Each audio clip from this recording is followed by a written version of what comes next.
All right, welcome everyone to another CPL weekly cast, the match of the week. We do so many of these though, like I gotta think of a new title. Like it just doesn't have the same punch to it when we're doing them 3 times a week, every Tuesday, Wednesday, and Thursday. So if you're not following the channel, you're not in Discord, you're just missing out on a bunch of free StarCraft that we could be heading your way. It's me, Sate0, as always, and with me is Neon Sword. How you doing? Hey, howdy, it's Neon. There we go. Someone feeling very awkward about how to introduce themselves, but you know what? We're going to roll right on through that. No big deal. We got Tier 0 action. Honestly, like, you're not even here to listen to what we're going to talk about. You're just here to look at these games. We got Pacific Fire versus Cheese Police, some ZVZs in the mix, some non-mirrors as well. Just a lot of good games during week 4 here as we're past the halfway point of the season. Everyone's trying to line themselves up to get some good playoff seeding. But we can just get started right into that first game. First map being Assumption. It's going to be between TT Kinetic and Lingapumpa. Lingapumpa or Lingapumpi? I see the E at the end. There's a whole lot of misunderstanding about how to pronounce that name. I just say Ling Pump, but you know, the Blime tries to hold me down and see what's going on. I see you're trying to connect to the game. Is everything okay? Should be okay. Just waiting for players. 35 seconds. There we go. Are we in there now? Yeah, we're good. We're good. All right, we're in there now. Sounds good. We're on Ascension. First game of the night in the bottom left. In the pink Zerg, it's Hey Hey Hey, which is TT Kinetic. And in the bottom right, we have a Lingapump E playing as the Black Zerg. Did they top versus bottom like good people? No, they did not, in case anyone doesn't know, because we say it all the time. If you play on top versus bottom, we can make it red versus blue at our discretion, so we don't have to look at black on a minimap. But you know what? We will suffer through this. It's ZVZ. It's going to be a lot of fast-paced action. The game shouldn't be going out terribly long unless you're a maniac like someone we saw at CPL that likes to go Hydras, but that's typically not the normal. And Ling Pump getting that nice advantage 12 turn rate micro and gets the first Overlord scout. Everything's turned up Millhouse for Ling Pump. So I'm gonna be honest, Sade, I don't really know too much about ZVZ. I know that the metagame is like mainly mutas and just having a big air war towards, I guess, the climax of the game, and then slowly just kind of devolving into who wins that air fight and then kind of takes control of the map. Is that right, or is that wrong? I mean, you kind of got the basic idea. It's basically just, it's either Lings or Mutas, and it's like every other mirror. You got to know where you're strong and where you're not, and make sure you abuse that the best you can. And we are getting different builds. I feel like we've seen this season, a lot of the ZVZ we watched has had a lot of hatchery first and 12 pool, very greedy, defensive, kind of economic openings. Ling Pump, 9 pool with a gas behind it, should be 9 pool speed. This could be putting some real pressure on, with Ascension not having a ramp to put an easy choke around. Seems like a strong move, especially since they're getting the first scout, and our boy Kinetic here is going hatchery first. This could be troublesome. Yeah, isn't there like a square of like the strategies that kind of counter each other, where 9 pool like really counters 12 hatch?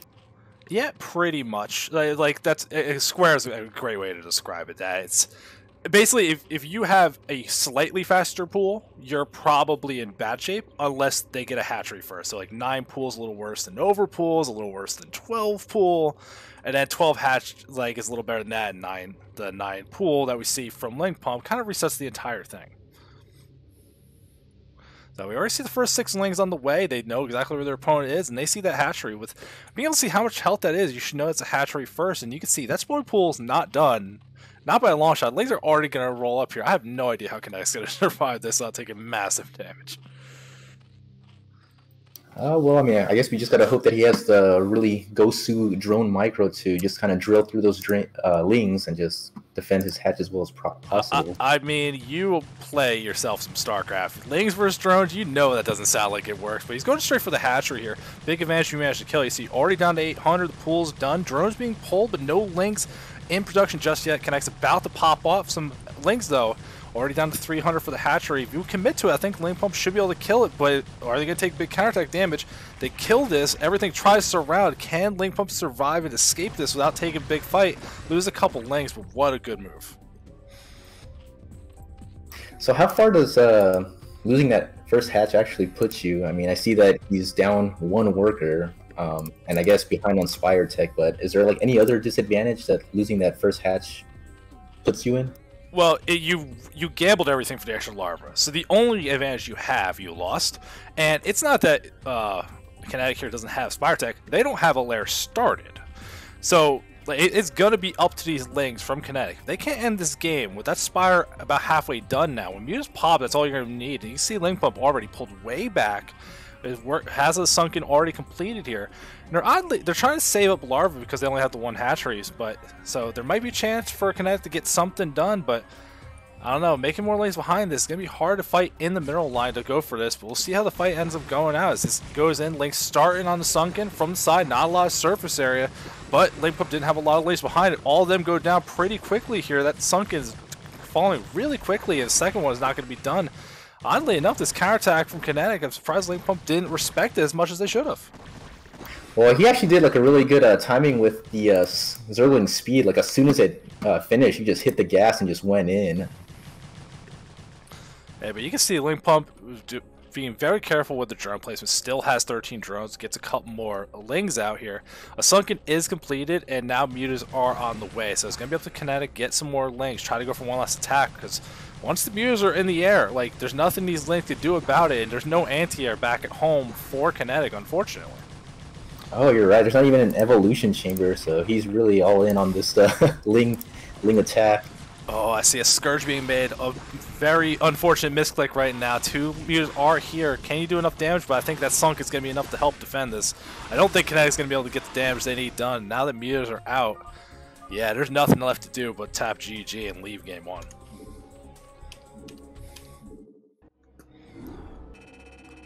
Yeah, that's ZVZ. It's just, oops, I died sometimes, and it's just pretty fun matchup to watch though. Very action packed, and I'm actually surprised Ling Pump actually going for the 9 pool speed on a 3-player map. It makes sense, but I feel like it's not something you see very often anymore. At least not this. Well, I mean, what goals really put you behind if you go 9 pool speed? I mean, that's the real question that I'm having right now. Well, so if you don't get the big kill, there's a lot of builds that will just have a couple extra drones because you just can't ever afford to make them, and you still have this travel time. Like if you get the Spire, you get the first Mutas, there's a travel time to set up the defense. So 9 pool speed, if it doesn't get the damage done, can put you in a bit of a bad spot, but it's like some of these other openings that's like you're never going to be terribly far behind when it doesn't go right. It should still give you a lot of opportunity to outplay your opponent, as we're going to see in game 2. We'll see if we get the same opening again. In the top left, in the yellow Zerg, it's Ling Pump.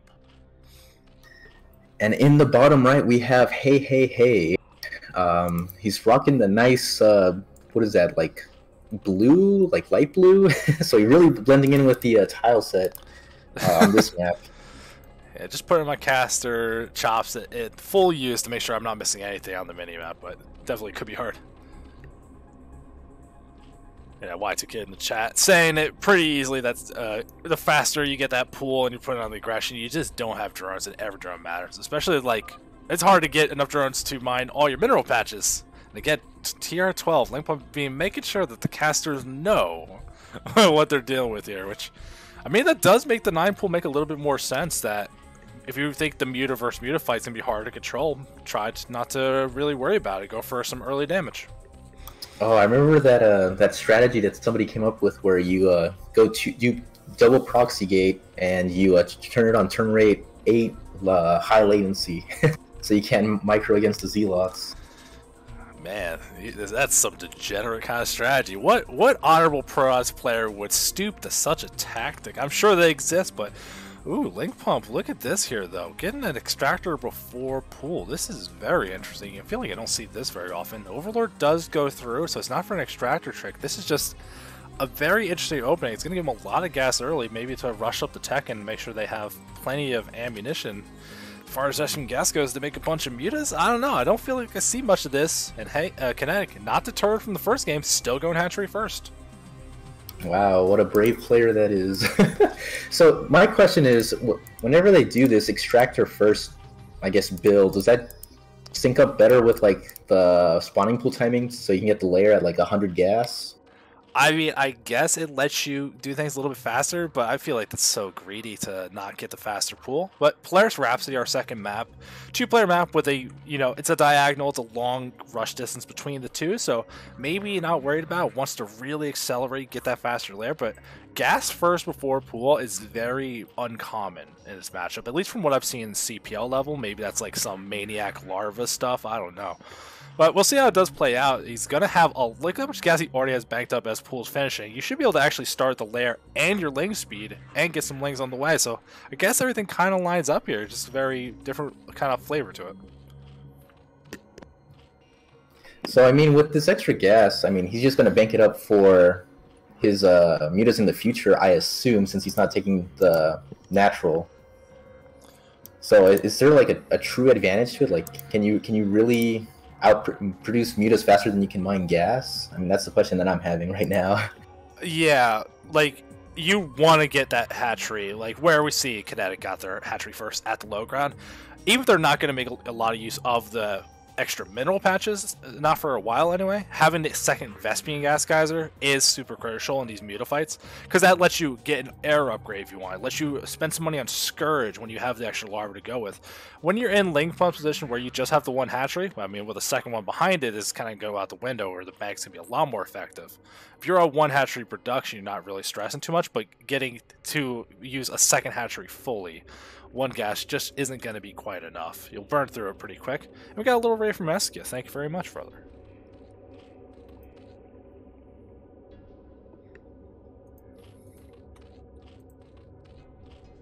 Let me see, lane pump. Pumping forward a little bit with these links.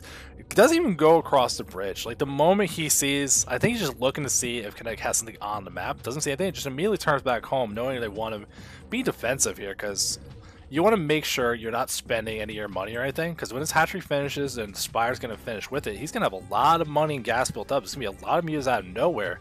With Kinetic being a little bit defensive, it's kind of giving an opening. The Overlord's seeing everything, though, so I'm actually surprised Kinetic's not trying to poke some aggression at this, get some kind of reaction. You got the Spire themselves, but pretty far behind lane pumps. Well, I'm thinking that Hey is just trying to really solidify his defense so that when he gets up to mutas, and his mutas are going to be a little bit slower, that he isn't going to have to worry about any kind of like lings running around, forcing him to throw down Sunkens or micro his drones. So I guess it kind of makes sense that he's playing super passive and not really doing anything out on the map. I'm a little surprised that Ling Pump just isn't doing anything, though. It seems like he should have free reign if he knows that his opponent went for a little bit more of a economic build. Well, no, he is doing something. It's just, it involves you protecting your ramp, make sure you don't lose the links. It's 6 mutas the moment the Spire finishes. 6 mutas on the way, and that air armor upgrade, making use of that extra gas from early on. So Ling Pump is going to abuse this air battle. Early on, going to have more mutas to play with, and the faster upgrade. So when he gets to the fight, and you can see 5 from Kinetic behind it. So it's not that the air fight's going to be too bad here. It can reinforce, get a little bit of defender's advantage, or even if you just get a couple Scourge in the mix, that can help out. But there's those 6 mutas. They're already moving across the map, and Ling Pump's actually working on a 3rd hatchery at their natural to get that extra gas. So just thinking about the second hatchery position from Ling Pump, I mean, is there any like strategy where you put the hatchery closer to the Vespian gas at the natural so you can like sort of long distance mine? I mean, I guess you wouldn't want to do that. You would just expand at the natural if you're doing that. That's why the 3rd hatchery is going down there to get it eventually. Ling Pump's taking an advantage they can get. They see Overlords on the map. They're going to go and kill those out here before going forward. You can see it actually supply blocks Kinetic pretty significantly for Ling Pump to wait for some more reinforcements, and you can just kind of wait for that larva advantage to kick in. I think there's a window to be aggressive here, but they're being very conservative. Both sides respecting each other's possibility to do a big counterattack. And now that you mentioned the Overlords getting picked off, it was kind of funny because I noticed that all the yellow Overlords of Ling Pump were kind of like moving towards the blue Overlords of Hey, and I'm not sure if that was like a move to make sure he doesn't lose track of those Overlords, or if he was just moving them in a more defensive spot. It seemed like he was just trying to keep tabs on where the Overlords were so he could pick them off later. Yeah, I mean, you definitely don't want to be trying to search around and finding them if you're trying to do damage quickly, because there's definitely an opportunity if you see like an Overlord way off to the side. You get the damage done, but that opens up the window for a counterattack. which you can see now this hatchery first, this little extra drone lead that Kinetic had for a significant amount of time is leading to a lot of Mutalisks back home. Already has 10 more in production. Lane-Pump's trying to add on some drones now and catch up, but at the moment they're actually a little bit behind this. They will have that air armor upgrade when they get there, but currently, with no damage being done from either side, Kinetic's Mutaflock is starting to look very intimidating. More than one control group, jeez. I think right now he's sitting at 14 mutas, and Link-Pump is sitting only at 9. So definitely a little bit of a concern in case our blue Zerg decides to attack right now. Yeah, but see, we're observing. We get to see everything, and with the Overlords getting killed off and no longer being safe, you don't get the free scouting info. I think you just wait till you feel comfortable. So Kinetic, I'm expected just keep adding on mutas, and maybe when they finish that +1 armor, that'll be the move to go out on the map. Bunch of free Overlord kills to get, but you can just try to take the fight, because you can see, even though they're down a couple drones, they're actually up on supply, and that's all army here. Neither side adding a lot of links behind it, so it's just the big air flight. Link-Pump finishes their armor, immediately starts air weapons, and starting to move forward here, thinking they got a big tactical advantage, but this is not going to go well for them when they attack in, and they're down a significant amount of mutas. Well, I mean, I think the armor upgrade can be pretty significant, especially since it's each bounce that is reduced by 1 damage, so... Yeah, but both sides got it. I think Link-Pump thought he was going to be the only one with it. With both sides having a giant Mutaflock that they've a little bit poked at each other, but no one wants to force the engagement. Maybe unsure who actually has more, which unfortunately it is Kinetic. He should be more aggressive. Link-Pump's getting more mutas to reinforce here. Over control group from both sides. Both got the upgrade. It's going to all come down to control and focus fire. So, I guess from the Zerg's perspective, if you have less mutas, at what point do you have to just concede the muta advantage and just kind of go for more Scourge-heavy of a composition? So, if you control the Scourge well, they are a big tool to win these, because one Scourge almost kills a muta. So, as long as you're not double hitting and you're spreading out the damage, then the mutas can really clean up. It's a big way to win a fight with slightly less mutas. But you can also just go, you know what, the air battle's not mine. You have 3 hatcheries of production. You can just slam down a bunch of lings and force them to defend those. You can really abuse speed links and catch things out of position. But Kinetic's going to keep moving forward here. A lot of Overlords to kill for free. Link-Pump, though, now supply block, but it has plenty of mutas. The fight's going to begin. Too many mutas on both sides. It's going to be hard to tell who's going to come out ahead, but I think Kinetic had a couple more mutas as they're going through here. Still control group here. Both sides taking a lot of damage, but if it's reinforcements from Link-Pump, they don't join the fight right away. You can actually see Kinetic has a significant advantage here. Reinforcements just 3 more coming from Kinetic coming up, and yeah, it looks like our orange Zerg player, or our yellow Zerg players, in a little bit of trouble. I'd say more than a little bit here. 10 of Kinetic's mutas are still alive, with more reinforcements moving across the map now. So you can see a couple links from Link-Pump are going to move out, try to get something done. But Kinetic's going to keep trying to force the issue here. They got an advantage, they know it. And that +1 weapon's about to finish up, but it isn't going to make any significant difference. The counterattack's now you're going to get to try and get something done. Link-Pump's going to tap out of this game. We're already getting a game 3 in the first set of the night.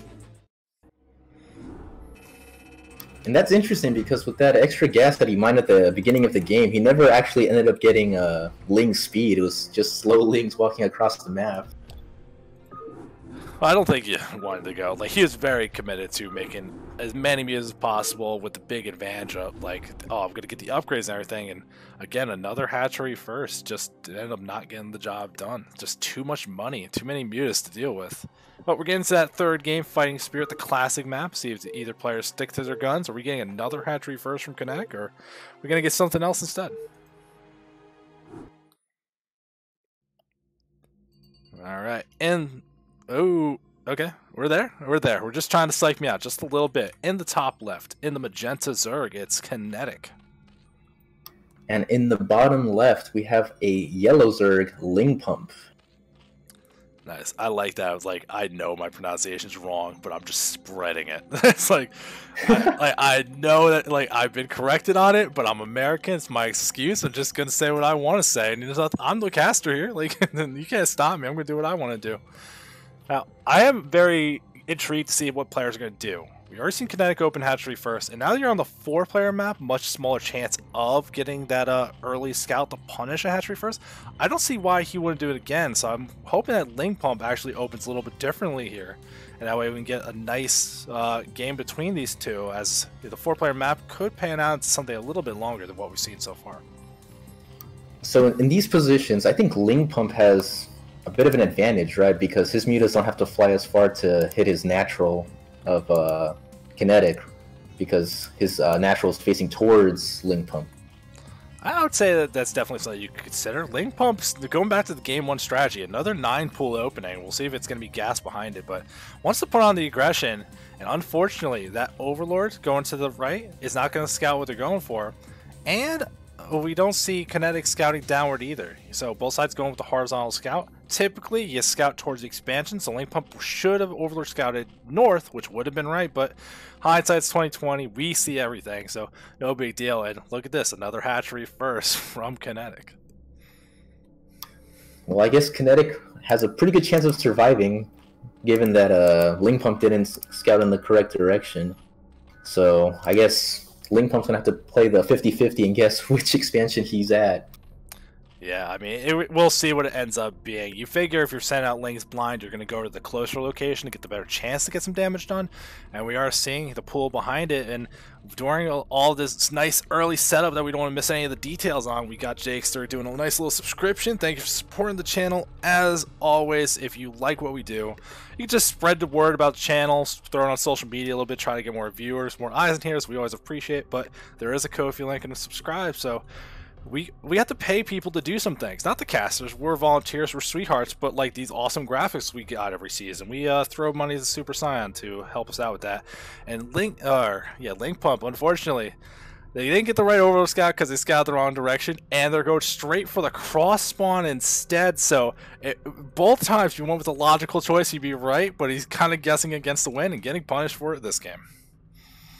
Ooh, yeah. And I'm guessing Kinetic is just going to go triple Ling, right? Like, he uses all his Lara for Lings. Yeah, that's what I thought. So, yeah, it definitely seems like Kinetic's in a much better position just because the Lings just went in the wrong direction. Well, so you say that, but we're going to see how these players play it out. We got the 2 hatcheries, so there's more larvae to spend. He's making Lings. And Link Pump, they could see if they could try to get something done with the creep colony on the way. I actually would like Link Pump to be defensive here. Like, go back home, you can protect your ramp, because you already have a Spire on the way, your opponent hasn't started a lair. Not that he knows that, but still, you don't want to be caught out of position and take a bad fight here, as there's slightly more Lings already for Kinetic. But Link Pump's not scared, he's going to try to get something done the best they can, but he didn't start Link speed. If he gets caught in a bad position in the middle of the map, this could be really troublesome. Looking like they might retreat here, we'll see. Yeah, and Link Sping's already like about 80% done, so the timer's ticking for I guess his presence out on the map. Come on, Link Pump. There's a sunk in there and more Lings. You're not going to make this happen. This is a way you easily lose a fight. You get around in the middle of the map and you just have to spend your larva not on mutas when they pop. Lair on the way now for Kinetic. The Spire is going forward. And unfortunately, Kinetic doesn't know where Link Pump is either. He's going across the map as well. So, man, just both players not getting the knowledge they were looking for. So, taking a guess, Kinetic's going to turn right around. And Link Pump, they got a little bit of time. They can set up that concave at the top of the ramp, but they're actually going to retreat back to this sunken, which one's about to finish, second one's on the way. But again, more Lings. First, having the static defense. Spire does finish. Mutas will be on the way. How much damage can Kinetic do? Ooh, well, the drilling's pretty good. None of the Lings actually... Well, I guess they got a couple hits on the Sunken, and he cancels a creep colony, so... He's, Link Pump's in a pretty good position. Right now, I see that Hei's responding with a... or Kinetic is responding with a Evo Chamber, so it looks like he's going to have to be sitting in his base for a little bit as the mutas start to come out and put pressure on him. Yeah, those mutas are going to be able to put the pressure on. And I like that, like little tiny things in this match when you have so few workers. Canceling that creep colony to keep a drone. Link Pump still actually has the drone lead, and we're seeing the creep colony go on the way, but the muta's already in flight. If they go straight for the drones, they're going to have an opportunity to get some big damage done, because these spores, the one at the natural will probably finish in time. I don't know about the one in the main, though. We'll see. Does Link Pump find the opportunity to get the big damage done? trying to kill some drones before the spore finishes up, but that does give time in the main for it to finish as well. But still, a couple drone kills, nice little advantage so far. Yeah, and that may have bought him enough time for the spore in the main to finish, but he still did end up losing, what was it, 3 drones, so maybe not the best scenario for him. Yeah, and we can see it now. These overlords in the middle of the map might be able to kill those before the spore quality can kill them. Even though it's just 2 mutas, the DPS is still pretty high. And even the glaive's going to just tickle the lings a little bit here. More mutas being made. Kinetic going for the counterattack instead. We'll see if they can get some damage done, but we're going to see overlords getting killed, and this hatchery being taken by Link Pump. I don't know about this. This is probably a cancel, unfortunately, but I like that Kinetic's at least trying to do something to make sure Link Pump doesn't just get out of control. Yeah, but I think Link Pump's pretty safe. I mean, he has 2 Sunkens, and he has plenty of Lings to body block those Sunkens, so I think he's in a pretty alright position. Yeah, he looks pretty locked up here, adding on more mutas behind this, and currently with a big supply block on Kinetic, can actually clean up these Lings now. And if you kill off all these Lings, then you can just make Lings of your own, force your opponent to actually have anti-ground as well. A couple of mutas hanging out by the natural, maybe thinking about some kind of harassment, I'm not quite sure. Yeah, that was actually a really interesting split that he did. He split off his 5 mutas so that he could, I guess, control the 2 areas at once. And honestly, I guess that's going to end up paying pretty well, because now he can take this hatchery pretty easily without any threat of these Lings, I guess, running by and hitting it. Well, Link Pump gonna go for the air armor again, sensing that this game's not gonna end immediately. Let's get some upgrades, make some use of this time here. And Kinetic, while they're making a lot of defense, they're trying to hold on. That's a lot of gas banked up, so Link Pump, jeez. Alright, we get it, brother. We get that the micro is going to be a little bit hard. No big deal. You got plenty of mutas here. One spore is going to do big damage. You can't fight that straight up safely, but still going in, try to get a couple worker kills seems pretty reasonable here, as we're seeing Link Pump trying to harass the best they can. Yeah, and he has plenty of gas, so he can just huddle by that spore all he wants. Although that spore may not be enough if he's losing all his drones to that spore. Or to the mutas. I did see that he lost a muta to the spore, and now he's down to 2 drones. Yeah, unfortunately, the mutas just do too much. Spores are good, but not quite good enough. Link Pump with the 9 pool getting both the wins, taking the series 2-1. It's a pretty good way to start off our night. ZVZ being played the way you want it to be played, with Lings and mutas, not Hydras and nonsense. So glad to see it. Oh, now I'm gonna have to definitely check out that last game with Hydras. I rarely get to see that, if ever. Oh no, you don't want to see that. It's fine. I'll defend it, but yeah, no, you don't.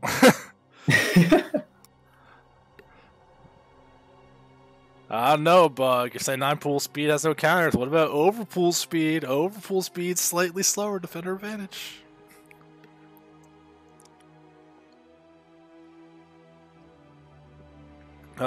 We are doing tier 0 today, so this is like, as far as CPL goes, this is the highest level of play that we have. Going into our second set tonight, and this is going to be between Cody and Gandhi. I would say Gandhi, but there's no age, so I'm not buying that one. Are you sure he doesn't want it to be pronounced Gandhi? Well, he's going to be Gandhi. Again, I'm American. I can choose what I want to say. Back on Ascension for map number 1, in the bottom left, in the red Protoss, it's Gandhi. And in the purple, our purple Terran, we have Cody. Cody. I wanted to say goat. But Cody, interesting. I mean, maybe he's the king of all time, Cody, the true one. Now, we got pros versus Terran. If you had enough Zerg fun, don't worry, there's more Zerg later tonight. We just want to open with ZVZ. I believe we actually have another ZVZ later.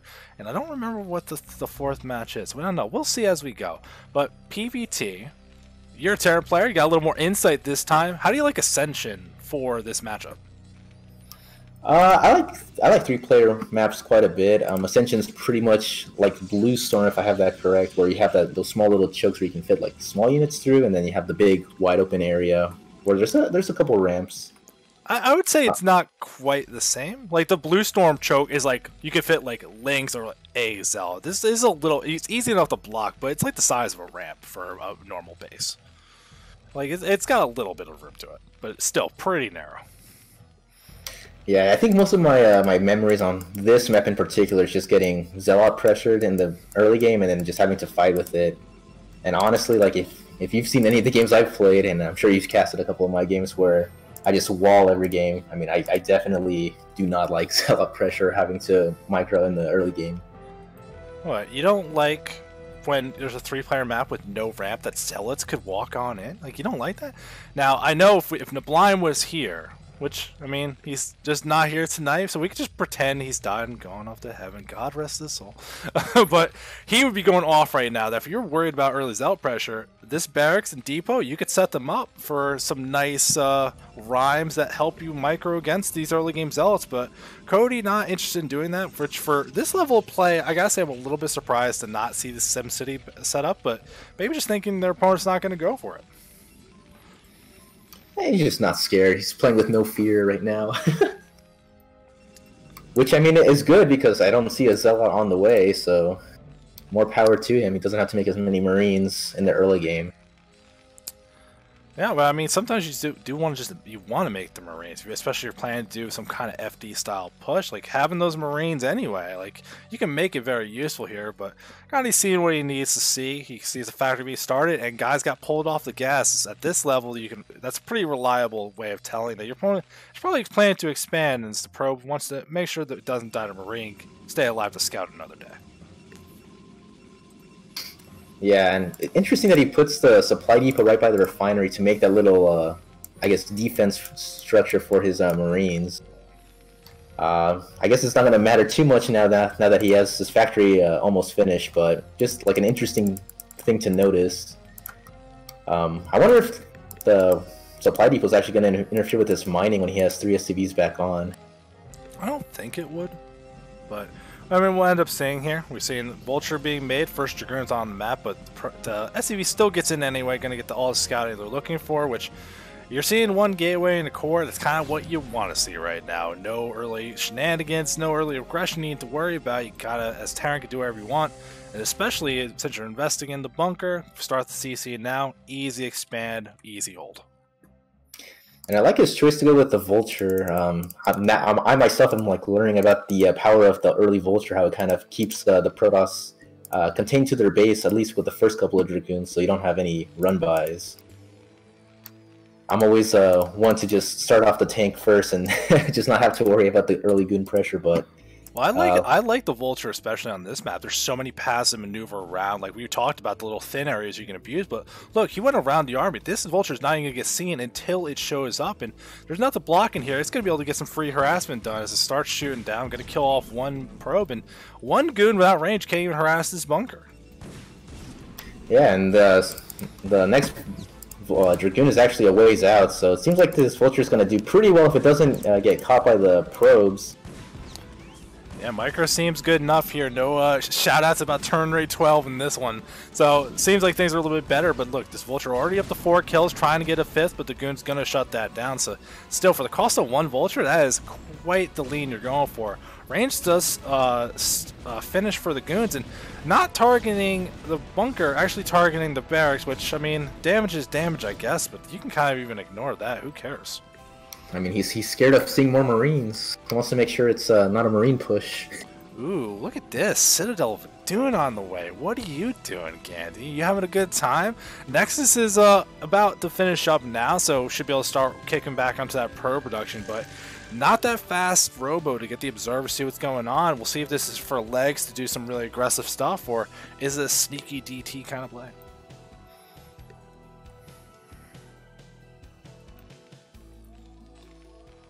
That is a good question. I always figure that these early Citadels actually meant two-base Arbiter, but I guess early legs can be pretty helpful if you're going for like an early bust.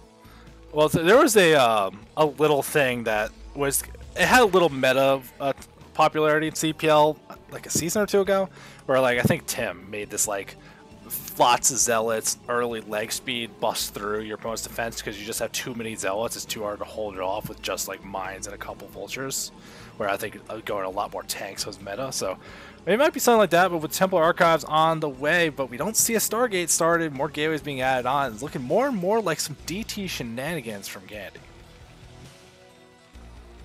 Yeah, I'm interested in seeing what this build is going to be like. I mean, right now mine's already out for our Terran player, so it doesn't seem like Vultures are going to be, or rather, Dark Temple are going to be too helpful in sneaking in and getting kills. But as far as like making sure that the Terran can't move on out on the map, seems like would be a pretty good tool to have. Well, I like what we're seeing, though. It is 2 Dark Templar, but then there's also a Stargate. So it is going to be Arbiters eventually, but DT's just to punish in case. And we're seeing Terran doing their own unique kind of spin on being aggressive. Fast dropship coming out here. Faster than adding on more factory, I think, as the second one's added on now. But still, a dropship, you can load it up with some Vultures. And if you can find an angle to get into the base, like this could be pretty big for both players. First scan goes down. And it sees the DTs come out. Oh no! Tragedy if he's paying attention. Maybe he wasn't looking.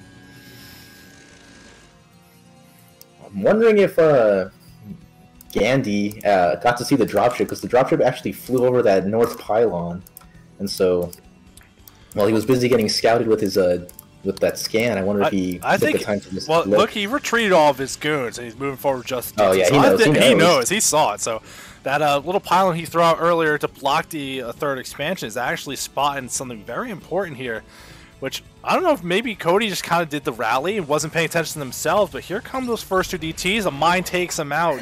Nothing doing there. So even if you weren't paying attention to what happened there, that is enough. And all right, the dropship's going in. There's goons here, but they're pretty far to the right, so you can see what's going on. He even turns around. He doesn't even waste. That's a smart choice. I like that. That is a responsible player. That's just like, I'm not going to send them to their death and hope for death. A DT gets in the base. It walked past all the mines, and it is now attacking the tanks. Gets picked off, gets 1 Vulture for its trouble. But I'm not sure if you took notice to this, but he actually started ship weapons. Oh, I did not. What? That has to be a misclick. He's adding on factories and eBay now. There's no way. Like, what would you go? Like, battle cruisers are terrible, and so are raids. Like, what would you go? I mean, I know there's like some popularity with Valkyries to fight off shuttles, but there's no shuttles, so.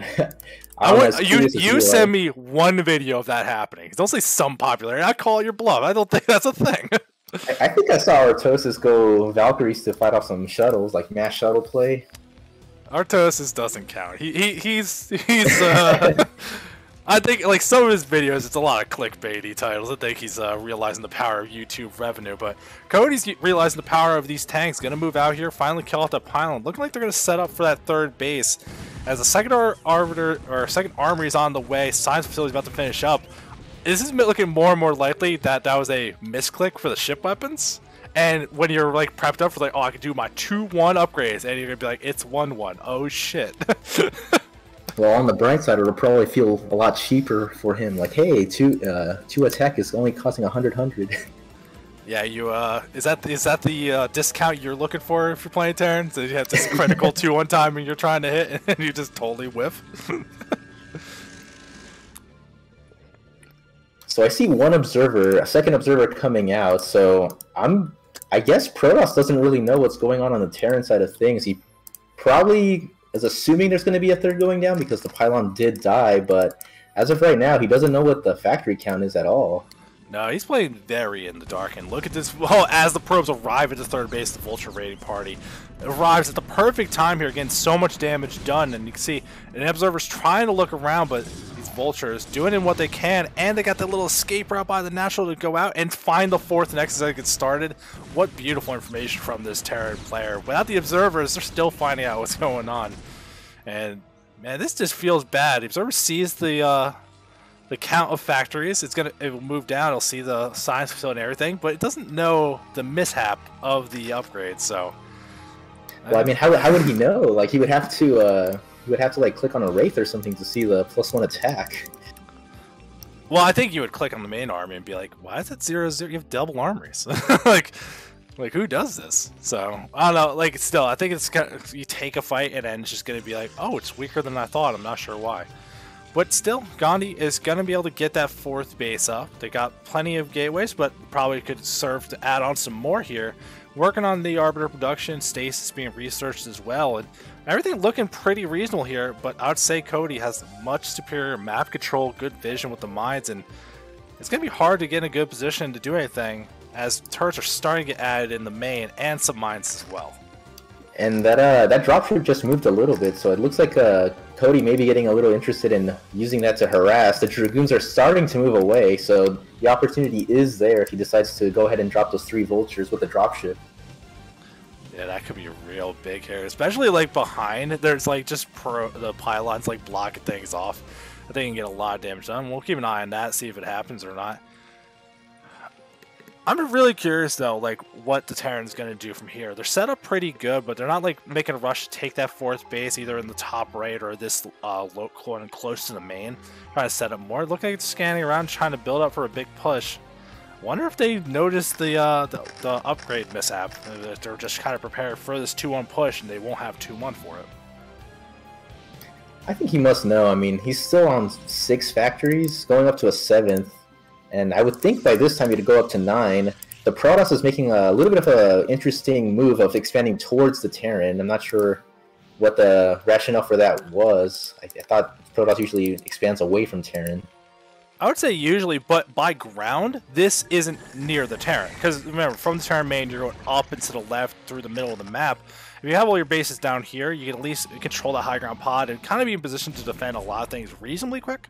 So I'm not sure if this is the way you'd want it to, but I can at least see the logic behind it. It's a couple vultures are going to try to harass this middle base of the Protoss, and what the reinforcements are going to come through without any issue. Shouldn't take too much damage, but like look at the vision Cody's got. Mines are everywhere at this point. He's just comfortably build back at home. He's actually up on workers, and the supplies are reasonably close. That's not what you want to see as Protoss at this stage in the game. Yeah, he's running through a little bit of mines. He's starting to clean up the center a little, but he did lose about 2 Dragoons just walking into the mines. Just bad pathfinding, I would assume. I mean, it's Dragoons and bad pathing. That is the iconic duo, but lots of mines going through. The Observer is going to help clear them out. And he's really kind of pushing forward, trying to yield off some of this, but that means the Vultures trying to find an angle to run through. Bunch of them taking damage, but they don't get cleared out here. But there's pylons, there's zealots, there's cannons now. The defense much more robust. Cody's not going to find that big run-by damage this time.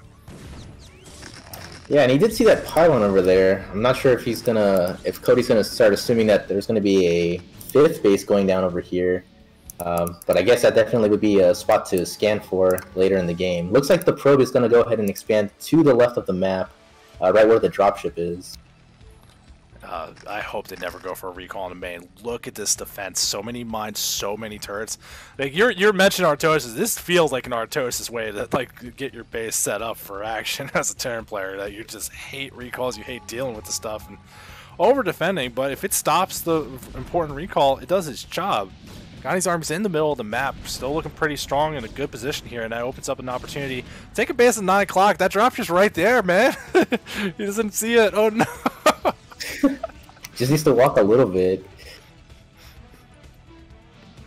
He is adding more gateways, so he's up to, what is that, 15 gates. So he's definitely going to have his macro engine kicking in, and as he gets into the 5th base, definitely just going to scale from there. Yeah, I do like, though, clearing out a lot of the mine, pushing more and more forward, trying to get into a good position where it's going to be hard for Cody to move out and be aggressive here.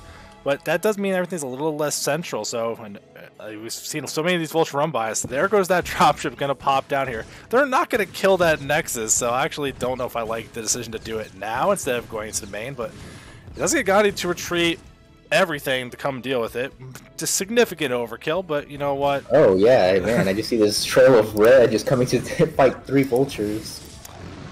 I mean, sometimes I feel like I need all these Zealots to fight 3 Vultures, but realistically that was definitely overkill, as we're getting another CC in the top right as well. An Observer is going to be able to see that, see the next move, but Cody feeling pretty comfortable, going to move out here. They are at 1-1 with the next weapon about to finish, so like they're sitting like they're in a pretty good spot. They're going to be at that 2-1, not bad. This recall is incoming, and he's going to recall on a bunch of mines. Oh, never mind.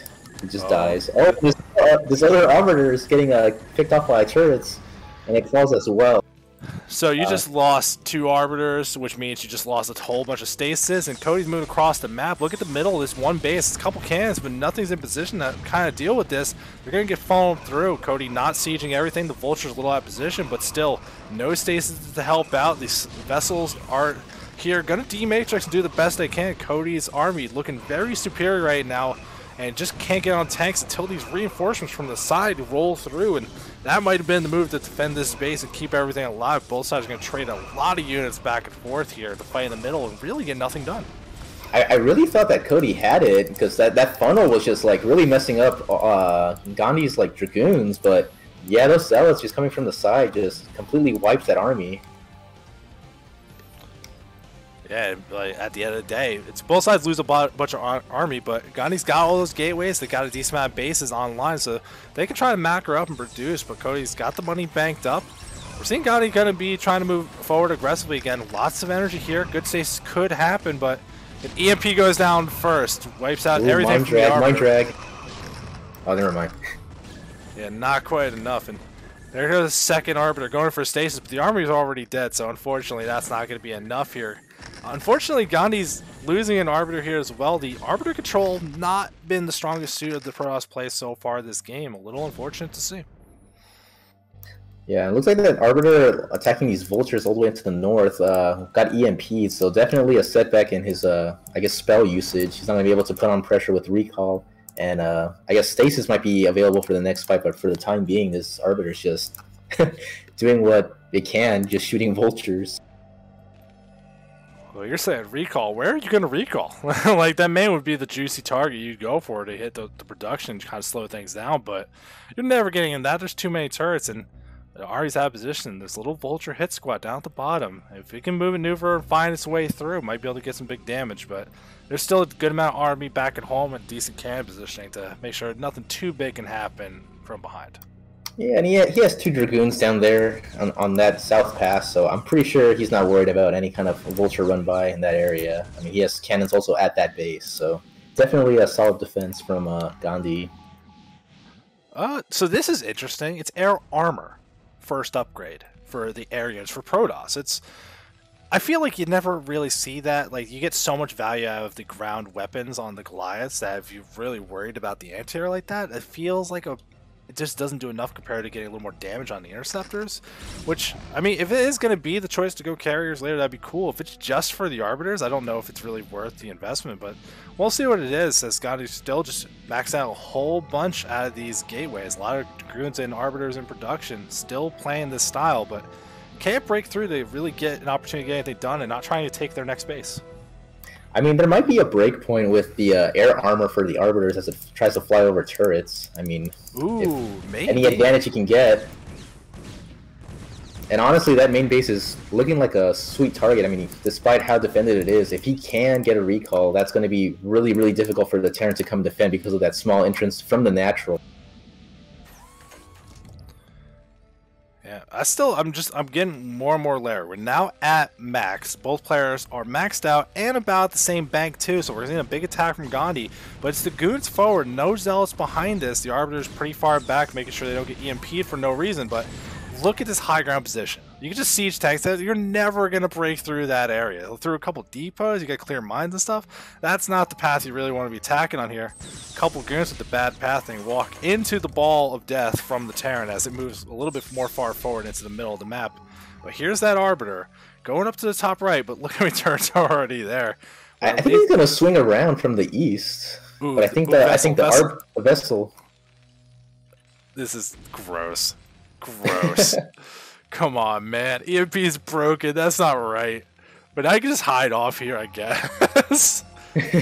Sure. Over by the blizzard signs. The Terran's moving out. He's pretty much all the way at the Protoss base, and Protoss is having to pretty much run all the way down from the north. But he is going to run directly into tanks. The Vulture's a little out of position.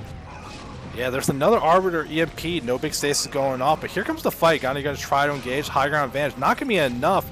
The Zealots get melted through. There's enough Vultures and enough tanks. There's just not quite enough ground force here. Gandhi going to keep trying to push through, but tanks are too robust at this point. They have their 2-2 upgrades. Very strong, but not that +3 death ball you're really scared of, which the +3 weapon's not on the way. That's actually a bit surprising, but still. Terran's up way in supply. Stops the mining on that base. And Gandhi's going to try to take other bases around the map on the top left, but you got to still survive this push from the Terran as it moves closer to your production.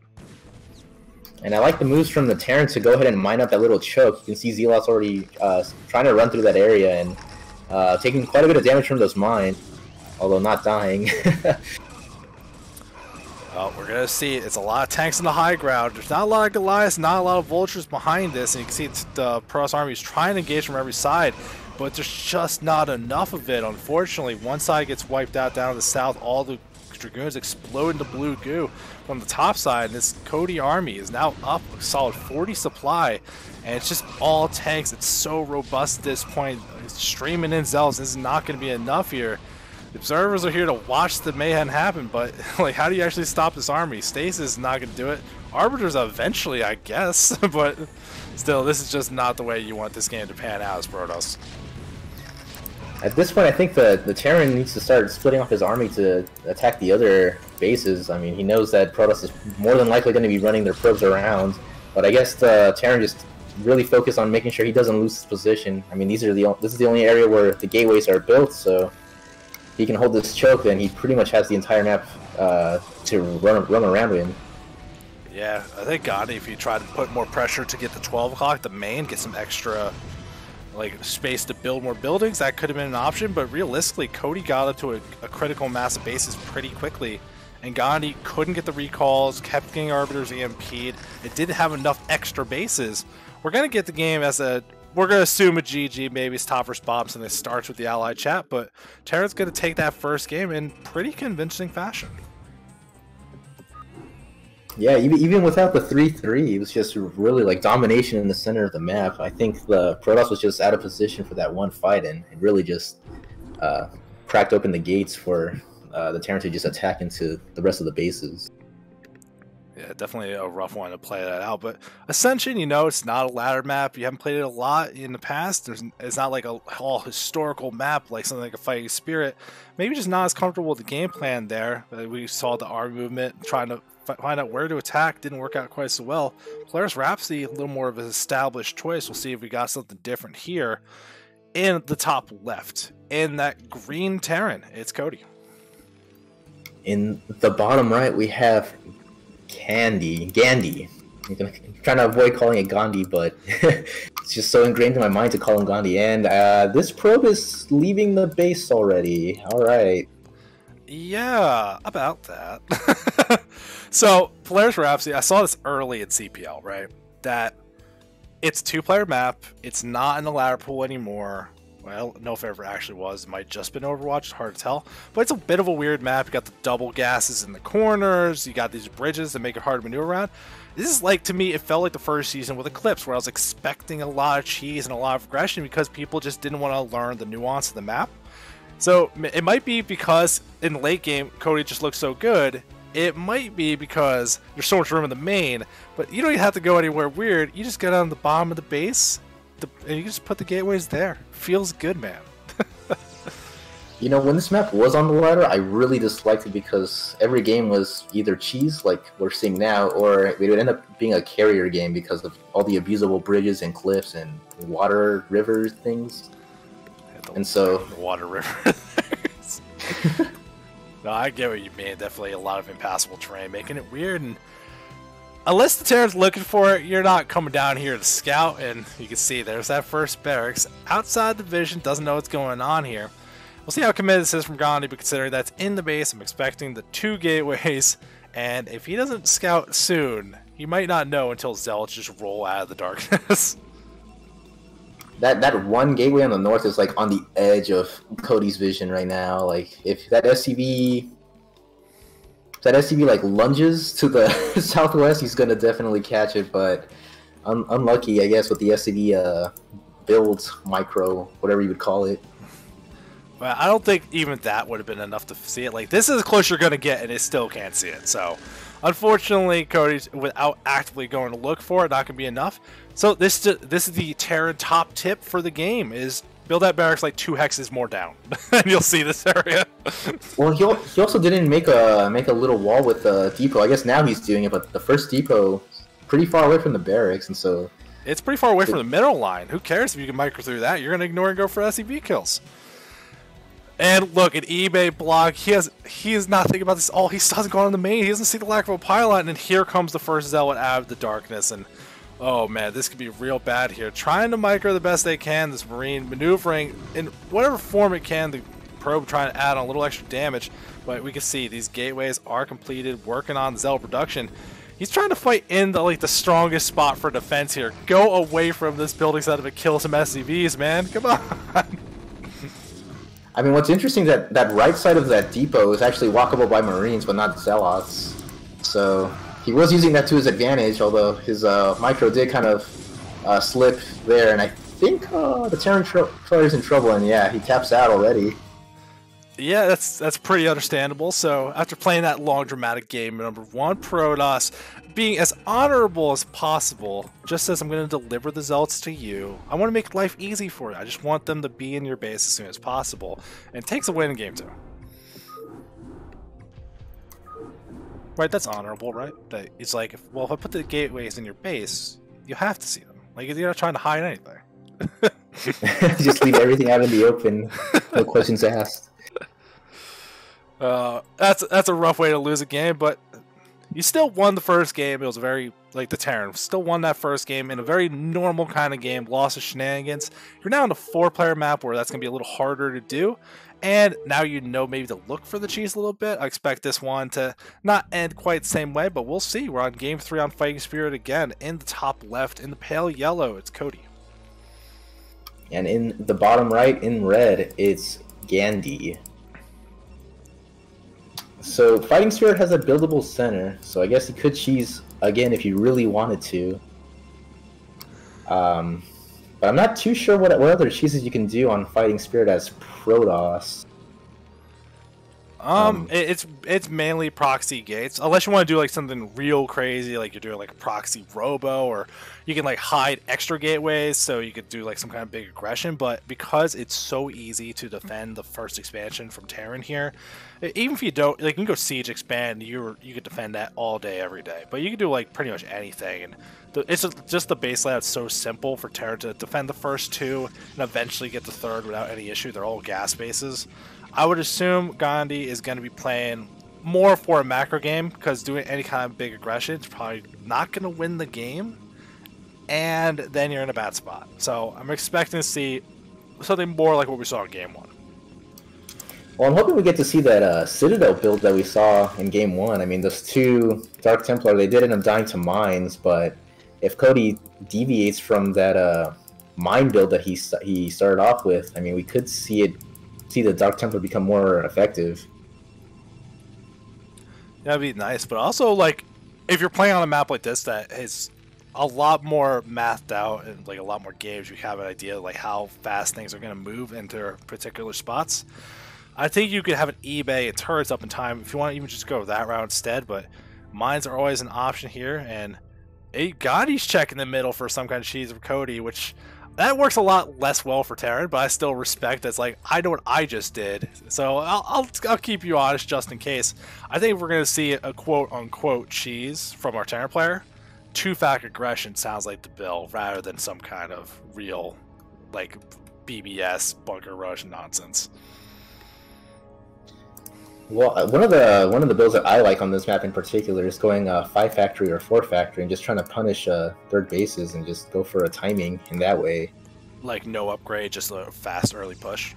Yeah, usually that kind of build gets stopped by Reavers, but it's usually pretty powerful if the Protoss player was going one gate obs, because you can just build turrets right outside the natural, where I guess the bridge is, and it becomes really difficult to break any kind of Terran pushes that get set up on that bridge. Yeah, I mean, that sounds like it could be interesting. I think for either side, if you can delay the 3rd base, it could be pretty big here. Terran, usually it ends the game a lot more to do it, but even like, I'm sure you know the pain. You get a couple of Dragoons parked up at like that 12 o'clock in this game, and taking that 3rd base is just a nightmare, and like getting units up there without losing really cost ineffectively and controlling your bridge. But we are seeing guys pulled out of the gas for the Terran. Should be able to set up for an early expansion like you would assume, and Already pulling the Marines down, not rushing to a bunker, going to get the faster CC, so I think with the scouting info, realizes I'm not in any kind of real threat here, and can skimp out a little bit, get a little bit of a better economic advantage as they start the CC. Well, I mean, I don't think you need a bunker to fight off like the first goon. It's really when the second goon comes out that you need a bunker so that your Marines just don't melt to the 2-goon pressure. Well, we are seeing a different build. Look at the second gateway, not a Nexus. So looking like some kind of aggression is going to be coming out instead. Now, I want to see more. If it's just 2 gateways, but you're adding the second one late, I don't like this. You don't hit with the punt. Like, it's not like a 10-15 where you hit real potent and real quick. And if he's just getting the gateways for units, and then he's going to be getting like a 28 Nexus behind it, like, I don't hate it, but you can see like the opening from Cody. He's definitely going to put him in a great position since he got the CC so early and without any real trouble at all. Yeah, and on top of that, he's going tank first instead of vulture, so he's really not going to be able to find too much damage with his dragoons as he tries to pressure that bunker or go for any kind of bust. Ooh, with a robo on the way, I wonder if this is going to be some kind of bulldog, but this says if you already got the important info. Where's your Nexus? Like, he sees not a Nexus. That should tell you everything you need to see here as the first goon walks over. It's going to be in bunker range. And wait for range to finish up before we can start harassing down. Siege mode's already in production and eBay about halfway done, so we do see Terran respecting the option for some kind of aggression from Gandhi here. Learning a lesson from the game 1, doesn't want to just play the honorable game, try to mix things up and throw a point off guard. If he can kill his first tank, that'd be huge, but doesn't want to die for it, and honestly, that's probably the right call. And Cody actually went Vulture second, so he's going to have a much lower tank count. He's going to have 1 tank, actually, total, because now he just started a second Vulture, so if these goons really do decide to dive, he can be in a lot of trouble if that tank just falls immediately. See, why would you not get the second tank? You have that perfect high ground spot right above the barracks. Like, 2 tanks sound awesome to me, but you see, repair on the bunker, that siege is done, so going to be able to repel this aggression from Gandhi. He's got the robo, but no support bay, no shuttle in the making. He's just got an observer, so this is ultra safe. Like, extra gateways, fast observer, delaying this next so much. I hate the Protoss position. He's in such a bad spot if he can't get some damage done. And the Vultures don't even die to these goons because they're too far back. He managed to pick off 1, but still, there is reinforcements back at home. That's at least alright, but this is going to be more scouting info that the Nexus isn't started yet. This is so bad. Yeah, it seems like a pretty bad position for the Protoss. I mean, as Terran, you'd probably be freaking out, like, wondering what the Protoss is doing, but, I mean, right now it just seems like Protoss is behind for no real reason.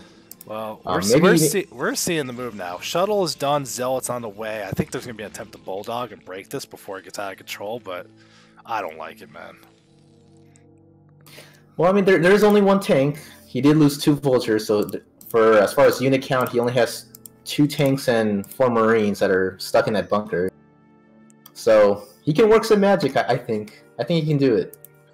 But he's got to move quick before Terran starts really ramping up with his 2 factories.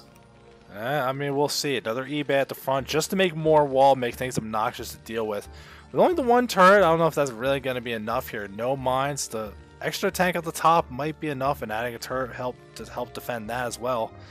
I'm waiting for the observer to go across the map, which means this is not more reinforcements. There's a probe down to 6, maybe try to double expand behind this, but I think everything we're seeing right now from the Protoss, it reeks a little bit of desperation, not sure how to approach what they want to do here, unfortunately. Ooh, and those mines, those are really going to solidify any kind of bust potential. Yeah, well, the observer's going to see it, and I mean, the tank's far enough back, I think you can try to wipe that out, but you see the army's actually moving all the way up to the 12. Maybe focusing on just denying the 3rd base. Vultures do manage to stake out by some miracle again. But Protoss is working on that 3rd Nexus. It is at a nice base down the bottom, but the Vultures should see that. And Gandhi's taking a little loop around. This is a big investment. 4 Zealots in this shuttle, plenty of Dragoons behind this, and we'll see what they can get done as turrets are already kind of in position. As Cody's saw for too long, no Nexus. Is waiting for aggression. It just hasn't happened yet. Now he sees the 3rd Nexus with his Vulture, so he knows that there's not any real muscle behind what Gandhi's going to have right now. So I'm pretty sure the Terran's feeling pretty safe right now, especially with that ring of turrets. Oh my gosh. Yeah, and with an armory completed, adding on factories behind it now, and you can just kind of gear up for a decent late game. You don't even have to take the third base. You can chill on 2 base for a significant amount of time. Scans going down. I'm not sure where they were exactly. I think in the main, just to scout tech and see what's going on, but it's not a swell of gateways. It's not like air weapons, free searching, or arbiters, or nothing. We are seeing a support base, so eventually I guess it's going to be a Reaver, but this is just a whole lot of your building army and tech and just cannot find an opportunity to get anything done with it. I don't like, the more this plans out without anything happening, I like it less and less for Protoss. You know, I wonder if he's going to get Shuttle Speed or if he's going to get a Reaver. I think Shuttle Speed would be a cool choice in case he really wants to go for like a big bust. But right now, we haven't seen anything come out from the robotics or the support base, so it's still a mystery to us of what he intends to do. I mean, he's got the 1 shuttle on the field already. He's got a couple observers on the map as well, so Reaver would be a reasonable choice. A couple vultures trying to go through here. He's got the shuttle. Like, no, you don't try to disarm those, right? You're just watching some mines happen. Goon's going to step forward, be able to repel this back a little bit, so at least doing a good job making sure Cody doesn't have a lot of free vision, a lot of free control of the map, as it looks like these bases finally set up here. A couple Goons out to 6, so when these vultures show up, should not get too much damage done. Well, we'll see how this pans out. It's just, I'm waiting for that big action moment. Like, support day is done. What has been made of it? Nothing, unfortunately. Oh, here we go. Picking off 5 probes already.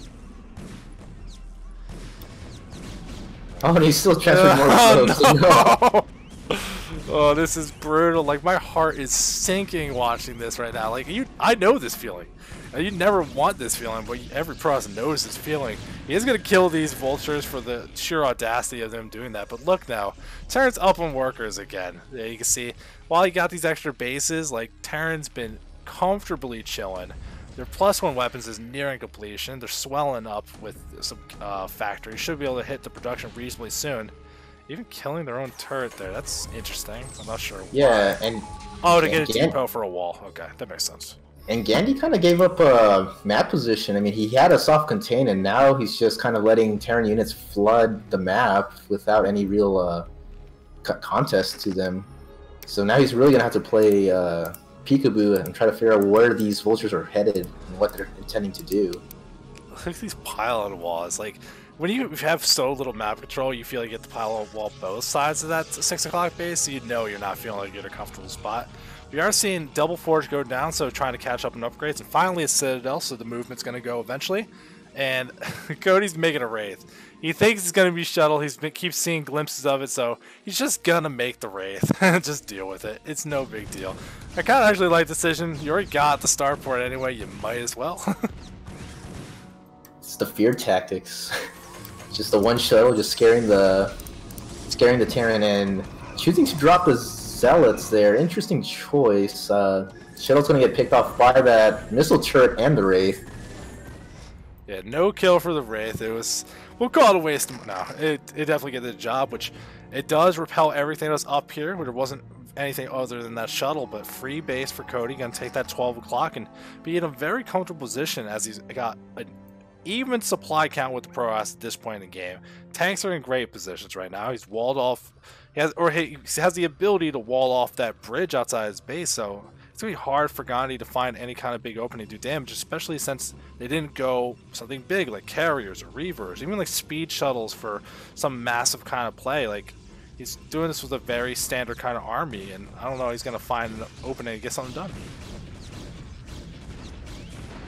Well, I hope Gandhi can figure out a good strategy and what he intends to do going into the late game, because right now he doesn't have the strongest army to fight with what Terran currently has, and he's definitely he's tied on bases right now, which is not a really that great of a position against Terran. You really want to be like 1 or 2 bases ahead.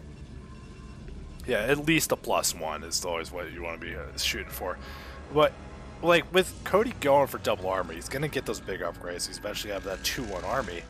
And, like, you're matching it with double forge, not stasis or storm, or like it just feels like the tech is not what you need to fight this kind of army straight up, and I don't know where you find the opportunity to do some kind of little guerrilla attack to get something done that way instead. I mean, he doesn't even have archives right now, so definitely gonna be feeling it when the push comes from Terran. I'm guessing Terran's looking to go out on a timing push when 2-2 finishes, or is that 2-1? Yeah, 2-1 finishes to, I guess, go out on the map and control, I guess, dominate the Protoss, really. Well, we're seeing a big reinforcement for Gandhi. I think maybe he's getting antsy, wants to try to fight something, but where do you go? There's walls at the bridge, there's walls at the 12 o'clock, and mines are in the way to slow everything down too. You, like, by ground, you're not attacking this Terran player. Like, it's just not going to work. My mouse is... Oh, man, that sucks. That is a bad feeling when that happens, but... unfortunate, I guess. He's going to try to attack, and it's not going to be quite enough here. The bridge is at least open, so Zealous can walk on through. This is actually going to do some pretty decent damage. There's a nice Protoss army, but look at this tanks are staggered back far enough where this bridge is just a death zone. First wave of tanks does get killed off, but yeah, not quite enough through here to finish the job. Gandhi is all the goon, the big pile of blue Dragoon glue, man, that was really something to see. But if his mouse died, how did he even attack? Like, let's talk about that for a second. We're not gonna address that. That's yeah. Like, I don't know, like when I've switched to battery power mouses, like sometimes like when the battery's nearing death, it won't work all the time. So that's what. Maybe. Okay. I was thinking maybe he switched to like a trackpad on his laptop and tried to attack that way. Yeah, he pulled out the old roller ball from the 90s. He's bowling his army in, but man. Well, really unfortunate for our Protoss player. I mean, realistically, even though the excuse is not the way you want to like end up a game, the way we were watching it, like that game wasn't gonna go better. Any kind of attack that he was gearing up for wasn't gonna work to begin with. So a little bit of an unclimactic end, but you know what, still reasonable. It was 3 games, 2-1 series, so pulling out the cheese to take the win game 2. We're going into our 3rd set now, which I believe is some more ZVZ action. ZVZ, you said? Yeah, more Zerg versus Zerg, bro. Didn't you like it? You liked it so much in game 1, I made sure we had 2 of them, right? In the bottom left, in the navy blue, it's Nib. And our Olive Zerg player, we have QQ, Slayer's QQ. Yeah. I like his name. It looks like a Kirby kind of thing. Yeah, the little fighting emoji. And thank God they did top versus bottom. Cool. We can switch to top versus bottom. I'm not. That dark blue is just the most obnoxious color. They're gonna get rid of crap like cyan, but dark blue is still fair game. No. Dark blue just like is the pain to read, honestly. Like on the little like infantry tab or unit tabs, like man, that's hard. We got a little bit of time for things to gear up here. If you guys are liking CPL casting, don't worry, there's one tomorrow as well. This is for EU hours, so it's in America time, it's more in the afternoon. That's run by Pancake Princess. I believe that is some Beach Buddies of StarCraft versus their opponents. I'm not sure who it was. I believe the tier is like tier 1 or tier 2, so a nice middling sampling of the CPL skill. That'll be in the afternoon tomorrow, and Cole Warpgates is casting something tomorrow at nighttime around the same time when we start here, 7 p.m. Eastern is usually about it. To be determined what, so still, lots of StarCraft tomorrow. If you're kind of not getting your fill of some hot action tonight, don't worry, we got you covered. And just gotta see it in the chat. I can't use my wired mouse anymore because I had a Logitech MX518. I bought 2 of them. They both broke. I can't buy them anymore. I can't find them. I try. So... What about you? I use a wired mouse from Red Dragon, and they're pretty cheap, but they get the job done. I like them a lot. They feel really nice in my hand. There we go. So I got a shitty Logitech wired. He represents the Red Dragon. So there's always options for a mouse. I think it's always fun to hear what people use back at home. Now, we didn't really talk much about the game. That is okay. Nib is going for the fast hatchery at the expansion this time with the later pool behind it. So hatchery first again from one of our players. Slayers, though, did go pool first, but it wasn't 9 pool. Not quite as aggressive a little bit later on. So a little bit economical, and you can see he has money banked up, going to be able to get his own hatchery. So both players are going to be in the same spot of 2 bases with reasonably delayed tech compared to like a 9 pool opening. It's just which one did you get first and who wants to be aggressive. Yeah, I think in this position, Nib is in a little bit of a better position just because overpool is, of course, not going to put that pressure on as fast as a 9 pool. And, you know, if you go 12 hatch, you have enough time to get your own Zerglings up to fight off the 12 pool. Or, I guess, 12 overpool. Well, I didn't actually catch the full on if it was a committed overpool or maybe something a little bit later, adding on a couple of drones. So we'll end up seeing what it is, but Slayer has lanes moving across the base. Working on lane speed first, not lair. Nib is getting the first lair, so a deviation what these players are doing. A couple lanes from Nib, but not quite enough. We'll see if they want to engage in that little dance of the lanes, 6 versus 6. You can fight this straight up if you want to. Gonna start working on hatchery, so action will be forced here. More reinforcements from Nib. Slayer's gonna have to back off, or does he have that much confidence in his lane micro that he can beat it before the reinforcements arrive?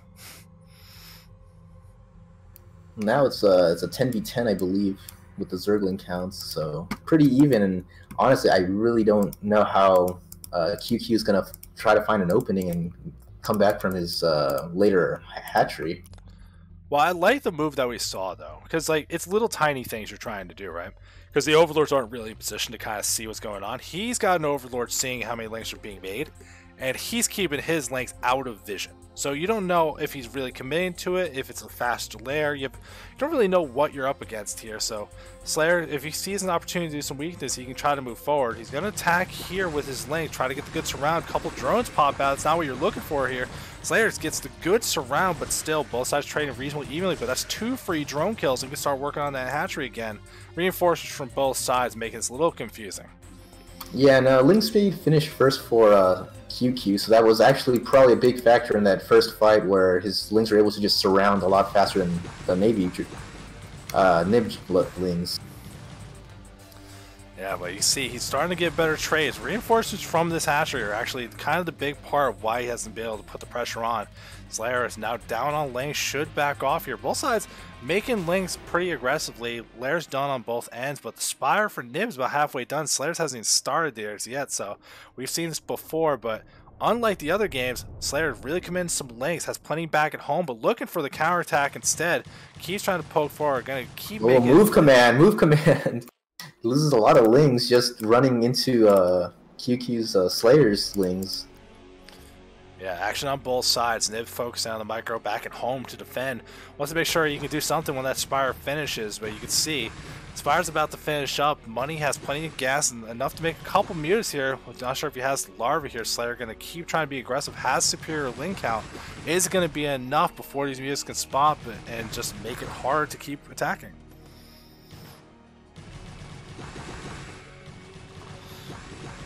Oh man, you can see both sides barely like evening out here. Nib's defense barely gonna hold on.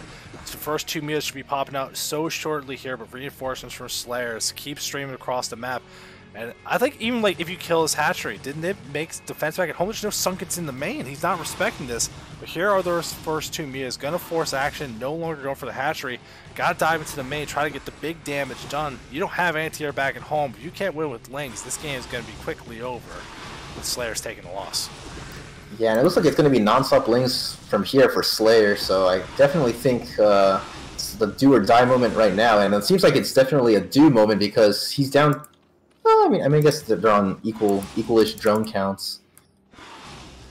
Yeah, a lot of lanes moving up and across, making sure they're not easily found by the mutas. I like this move. You're going to go for it. Spire's on the way, but also an Evo Chamber, realizing he just doesn't have time. Working on creep colonies to help defend what he can. He's abandoning his natural hatchery. He knows he can't defend it, but look at all these links. If Nib goes for the aggression, they're not here to defend. Slayer finds the great counterattack. So many links are here. That, what, is that a sunken? It's a creep colony. It's not even close. There's nothing here to defend. Slayer's going to do so much damage. Yeah, and it looks like all the drones are gonna go down as he works on the spire, and I'm sure the creep colony is gonna be next. The spore colony does finish though, so that's lovely to have a bit of the relief back at home. Well, I mean, 5 mutas can kill that, so it took too much damage while it was morphing, unfortunately, but Lings kill a hatchery. If this is the base race between mutas and Lings, that is not the base race you want to go for. Nib has to come back and defend these, make sure he doesn't take too much damage here. Spawning pool down, Spire down as well. Neither side has any money. Slayers makes 2 Scourge. He's just trying to do something. How many... There's actually some pretty bruised mutas. You can get some decent kills here if you split perfectly. He's going for the lair. Can he kill this final production building? He can. He still has a couple more things to kill, though. Man, we're going for the pure elimination, unfortunately. Slayer still has 2 drones alive, though. He can mine. And where are they? they? He's going to lose one of the drones to the mutas right over by Nib's natural. Oh, you gotta be so careful with these Scourge. Can he get the good connections? The fight is gonna begin, but already taking the shot. These Scourge don't have a lot of health. You cannot be affording to do anything. I think you can force the action if you want to here. We're seeing lanes being kind of moved around. All these Scourge flying around for Slayers. If you can get these mutas killed, that'd be so big right now. It's just one drone. Where is that drone? It's mining back at home. There's no anti-air. The lane's going to move forward. They're trying to buy time, trying to get vision. Is this going to be enough to get the Scourge to connect? Can't clone fast enough. Can't get that. The group mutas are too hard to kill here. Oh, this is so tense. Who's going to actually pull it out? Well, I mean, Nib's on a bit of a timer, right? Ooh, because he is mining. Yeah, look at that turnaround. He went in with some of the Scourge. Big damage done, but it's still 5 mutas. He didn't kill any, which 2 of them were low enough to kill for sure. You have to find them, though, unfortunately. He's coming back at home. We're going to fight this Overlord. Kill whatever you can, I guess. I mean, this is going to still be a while, though. You got 2 drones. So he's going to be able to get money eventually. And if he spreads out these links, it's going to be hard to defend. Because you're basically fighting a creep colony and an extractor. Nice choice to break off the mutas, though. This is definitely the answer that he needs to, remove that timer that he has. But he's got to watch out for those Scourge as they come down. Yeah, well, with 2 mutas here, it should be a lot easier to kill. Are these the high health ones? They are. So you need 2 per. Plenty of time to clone them up. Oh, man, no overkill done here. Gonna be able to kill off both mutas. So we're down to 3 mutas for Nib and 6 supply of Zerglings for Slayers. I think... Does he have any more Scourge anywhere? I don't think so. I don't think he can. Oh, else. He's got 1 set of Scourge in production. So that'll be it. We're on the UMS now, boys. Which I like that Nib's like still being so aggressive with these mutas. Although the lanes could just run in, kill those 2 buildings, game's over. So he can't like reveal and actually go for the kill. I think at best you're hoping for a draw, which you got to be hunting for the links if that's your plan. Do you think the Lings can out DPS the mutas as far as racing down these buildings? I mean, he has no other choice at the moment. Well, he's got to try for it. Oh, here comes the Scourge. Then kill off one of these mutas. That would be huge here. And we're seeing how many going down to 1 muta. Okay. That was big. You're not going to be able to do it this time. The Lings prevail. Slayers takes game 1. Man, those last 2 Scourge making the huge difference. Oh my gosh. Clutching it out. That was very exciting. 30Ds in the chat. Who won the TVP? The Terran player did. Coty. The Terran muscles. Man, that was like an actual elimination. Because it made me think. Because I know in StarCraft 2, if the extractor doesn't have like any creep under it, it dies slowly. So I thought if you just kill the creep colony, is that enough to win the game eventually? But I'm not sure about Broodor. I don't believe the extractor loses any health in Broodor, or you can just keep it there indefinitely. Well, and some people just opt to like hide extractors on the map when it comes to situations like that. That'd be obnoxious and funny, but honestly, seeing elimination games in CPL always exciting. Means players are never giving up, never surrendering. But we are in game number 2, back on Players Rhapsody. In the top left, in the blue Zerg, it's Nib. And in the bottom right, we have Slayers rocking that nice blue color. Come on, man. Blue versus blue? No, I'm on top versus bottom. This is red versus blue. Get on my page. Blue versus blue on a blue map. Top versus bottom. You're an animal. Like I'm not doing this. Like look at this. This shouldn't even be allowed. Like you got rid of cyan because it's an unfair advantage. It looks like minerals, and this is acceptable. Like come on. You know, do you play with the colors on for like your regular ladder matches? Like you play with red versus green, or do you like let the colors just choose themselves? I play teal versus red on the Carbot skin. I am an animal. So I guess that explains the name. Carbots is cute. It is cute. Yes, I proudly represent the skin that I like seeing. It's very fun. It makes everything kind of interesting. And speaking of interesting, Slayers saw that his Lings were so good in the first game. Let's just go 9-pool this game. 9-pool speed. We saw it work out for Ling Pump in the first ZVZ we saw tonight. Let's see if this one plays out any differently. Nib, I think we're actually seeing kind of a repeat of that set between Kinetic and Link Pump. We're getting 9-pool speed versus 12 hatchery. And that didn't go so well. But now on a 2-player map, it's going to go extra not so well. Well, I mean, I think to his credit, this is a pretty long rush distance map, and so he's probably thinking, all right, well, it makes more sense to go eco on this map than any of the others. I mean, maybe, but I think it'd make more sense to go eco on Fighting Spirit, where there's a chance your opponent doesn't find you in time. But you know what? It's game 2. You played a very interesting game 1 and lost very bitterly. But that means your game was very close. There's no reason to, like, no, 12 hatch worked in game 1. Let's just try it in game 2. Like, feels fine. But fortunately, ZVZ, sometimes the matchup doesn't really pan out that way, as we're seeing all these Lings on the way. 6 already made, an extra set on the way. And they're going to move across the map now. That hatchery is about halfway done. Spawning pool about halfway done as well. I think if they move out right away, they barely get here in time. It'll be a decision if they go for the hatchery or go into main and try to kill drones. Well, the build we saw last time was a pool, extractor before pool, so I think the Lings are a little slower in those kind of scenarios. I was referencing game 1. My apologies. The essential okay. between Link Pump and Kinetic. That it was 9-pool speed versus the 12 hatchery. And Nib with the Overlord spotting was moving on. He pulls a lot of drones down, but not on the ramp. He's trying to defend his hatchery. Doesn't want to take big damage, but that's lost mining time. That's free kills on these drones pretty much, but it buys time for the pool to finish. 3 Lings are on the way, and we're seeing the creep colony start at the natural. So trying to defend both sides here instead of committing to defending the main and letting things rock the best they can. Reinforcements coming in for Slayers. I think he's got the VTech kicked in as well. These Lings so much faster. It'd be hard for Nib to be in position to deny everything. Creep colony can't stay there. No real defense. Both players just going to try to reinforce with Lings, but Slayers getting the better angles and getting the better trades. And it looks like speed is done for Slayer, so definitely going to help him out in these Ling versus Ling fights.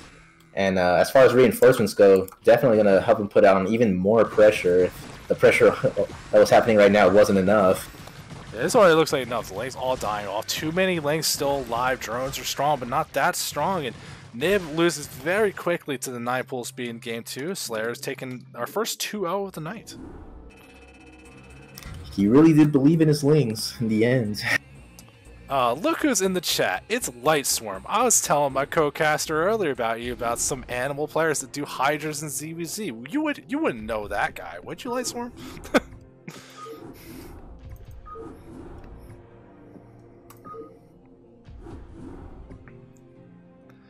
If we wait for the response, in case you missed the joke, he was one of the players for the King of the Tiers we did before the season started. He was a Hydra guy against Hazley Nut in the finals for their tier. But that's a quick 2-0 for the ZVZ. We got one more set tonight, another TVP, so all the races getting even representation tonight. But we'll get into our final game here of our nice high-level play between Pacific Fire and Cheese Police. Another TVP. I gotta switch my colors. At the top middle, at the 12 o'clock, in the yellow Protoss. No, I'm not even going with that. What was your name, actually? It's Armada. It's Armada? Oh, it's Armada. There we go. And in the bottom right, we have Caffeine Free, our Orange Terran. And Caffeine in the chat throwing up a face that does not say maybe good things, but maybe he's just messing with us. We'll see how these games go. Now, when I first joined CPL, I know I was on Armada's team. I know him to be a pretty strong and pretty straight up Pro player. So I think this might be a very good learning game. Excited to watch it. It's pretty funny that you say that, Sage, because when I met Armada, he was 2-base arbitering me every game. So that was not a very fun experience for me. Hey, but that's like a normal real build. It's not like ultra cheesy or anything. It's just aggressive. It's fun. It just makes me sad as a Terran player, just having to play that and feel defeated as I get recalled in stasis in the mid game instead of the late game. I mean, that's the power of going for the build, right? It has so much potency behind it. No proxy gates, no proxy barracks, no shenanigans from either side so far on... Again, we're on Ascension, the 3-player map, the weird map of the pool for CPL 7, so I expect to see a lot of like shenanigans on this map because I think a lot of players don't want to learn it, but Tier 0, I think they know how to learn a map properly, or maybe just have experience from other foreigner leagues already, because I think Ascension was in like BSL at one point, or like one of those other foreign things.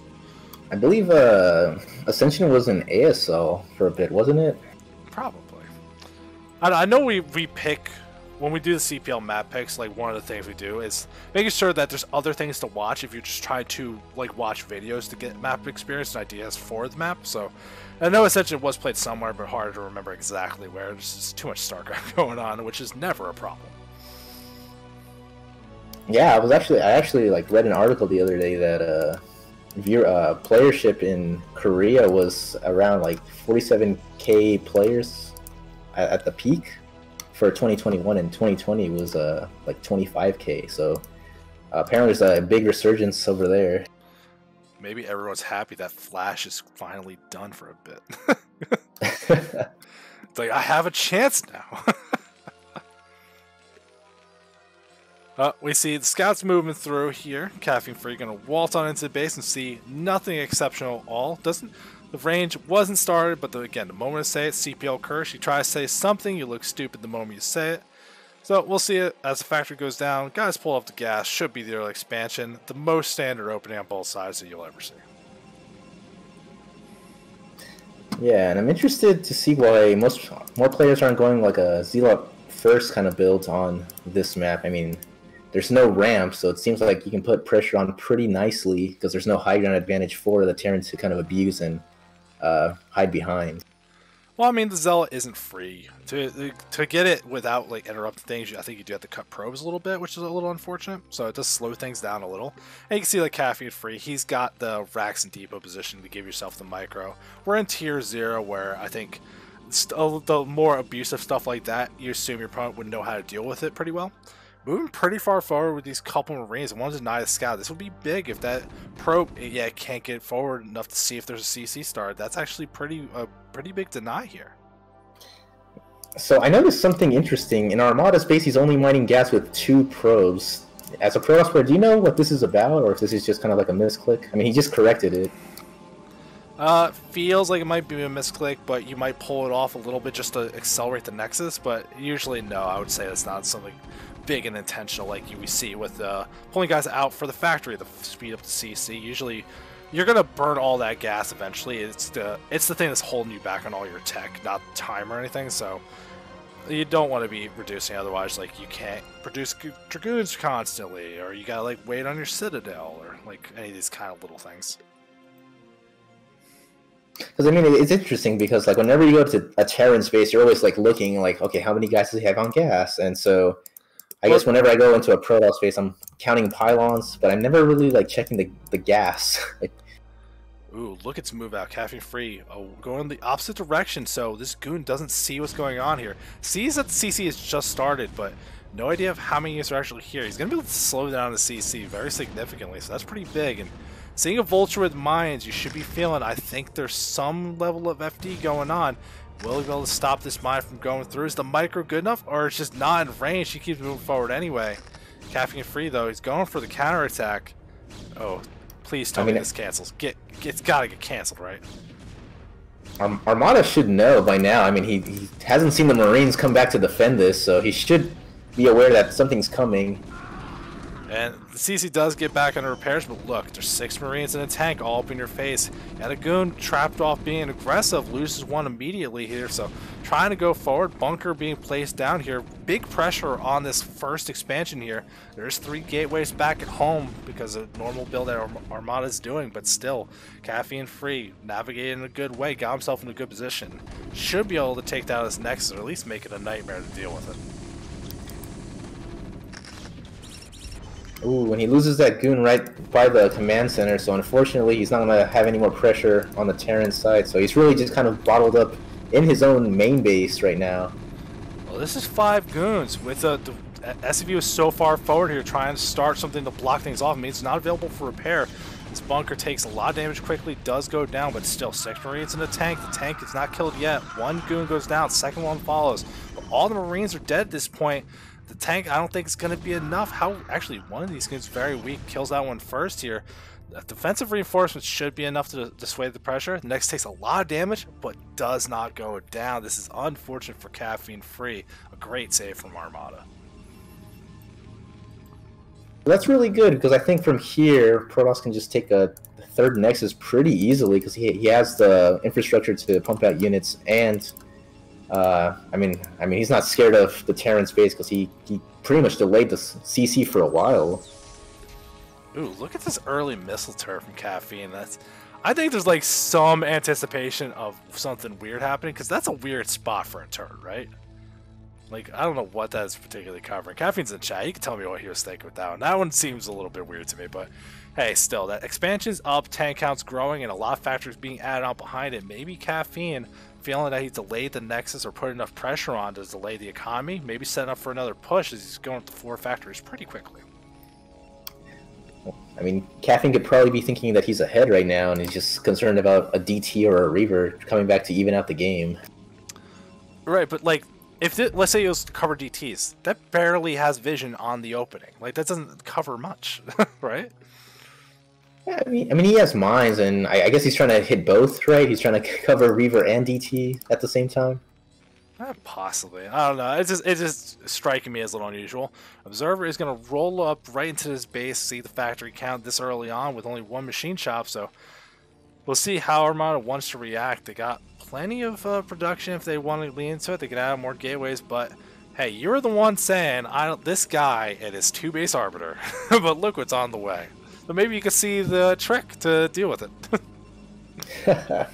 And what's really interesting for me is that Caffeine actually has 2 SCVs out on the map. One of them is looking for a 3rd base, and the other one's just kind of chilling around in the south. So he's definitely got to be raising some eyebrows right now, just as far as, you know, where is the 3rd base?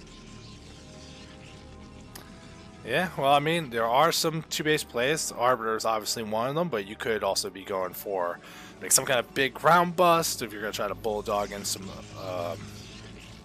Zealous or something, or even just carrier could be an option on this map. I don't know if that's something you'd really want to go for here. I'm not sure if it feels super comfortable, but still 2-base carrier, always something that could happen, so not what I'm expecting to see. And ooh, I like this kind of call. You got the tech anyway. He's adding on a bunch of gateways now, and 1 DT, just to force your opponent to have the detection. We'll see if that turret yields any kind of results. It's caffeine free. Feels comfortable to move on the map. The observers are trailing the move out here from the tanks. That's exactly where everything is. And there's no academy either for Caffeine, so right now he's really not going to be able to fight off that DT. So he's going to probably see the first swipe and just have to turn around or forfeit all his tanks, which honestly either situation sounds like a pretty bad time for Terran, because you want to put on the pressure to really punish the greed on the tech. Oh, here's DT. He's going to start chipping away at these siege tanks here. Mines are going down, but not by the tanks. That's not really the plan you're going for here. So DT putting in good work. The Vulture's trying to move forward as well. Laying down mines, see if they can get some kills. A couple sneakers to the base as well. DT's not really sure where they want to go, and Vulture gets the main mineral line. Going to be able to get some probe damage done. Caffeine Free finds another opportunity to get some damage, and it buys time for his retreat in the middle of the map. So at this point, I'm pretty sure Caffeine has to know that it's gonna have to be Arbiters because he saw the DTs come out, and DTs on 2 bases usually signals an Arbiter transition going into the later stages of the game. So like to see that he's pumping a lot of Vultures to kind of punish any skimping of observers. Yeah, we're seeing just kind of building up a thing. Caffeine free. Remember that SCV down to 6 o'clock that's just hanging out? Well, now it's going to be a sneaky expansion that there's a good chance Armada does not scout that for a significant amount of time. It's very out of the way. You're like not thinking Terran's going to expand like that because that 3 o'clock base just to the north of Natural makes so much sense to take. So this could be a little strategic move that could yield Caffeine free a nice little advantage that might not get checked out in time. But we see a lot of Vultures move through. There's some Dragoons here, but ooh, can he get some good mines off to kind of eliminate this as tanks roll up as well? Caffeine free staying aggressive here. And I think by getting rid of the Dragoons, you really kind of thwart the threat of like a recall because you're just going to have less army to work with as they try to attack your base with the Arbiter.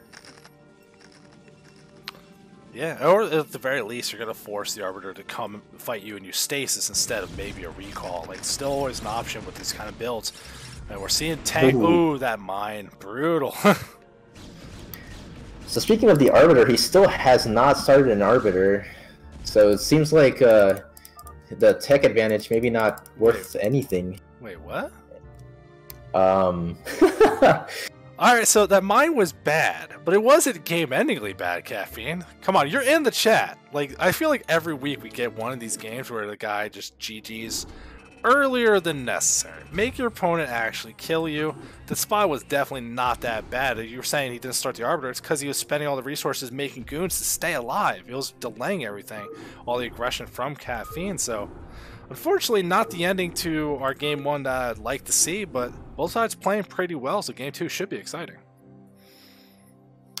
Dude, he must have been like super spooked out. He must have known the Arbiter was coming. He was just kind of like, I lost my tanks.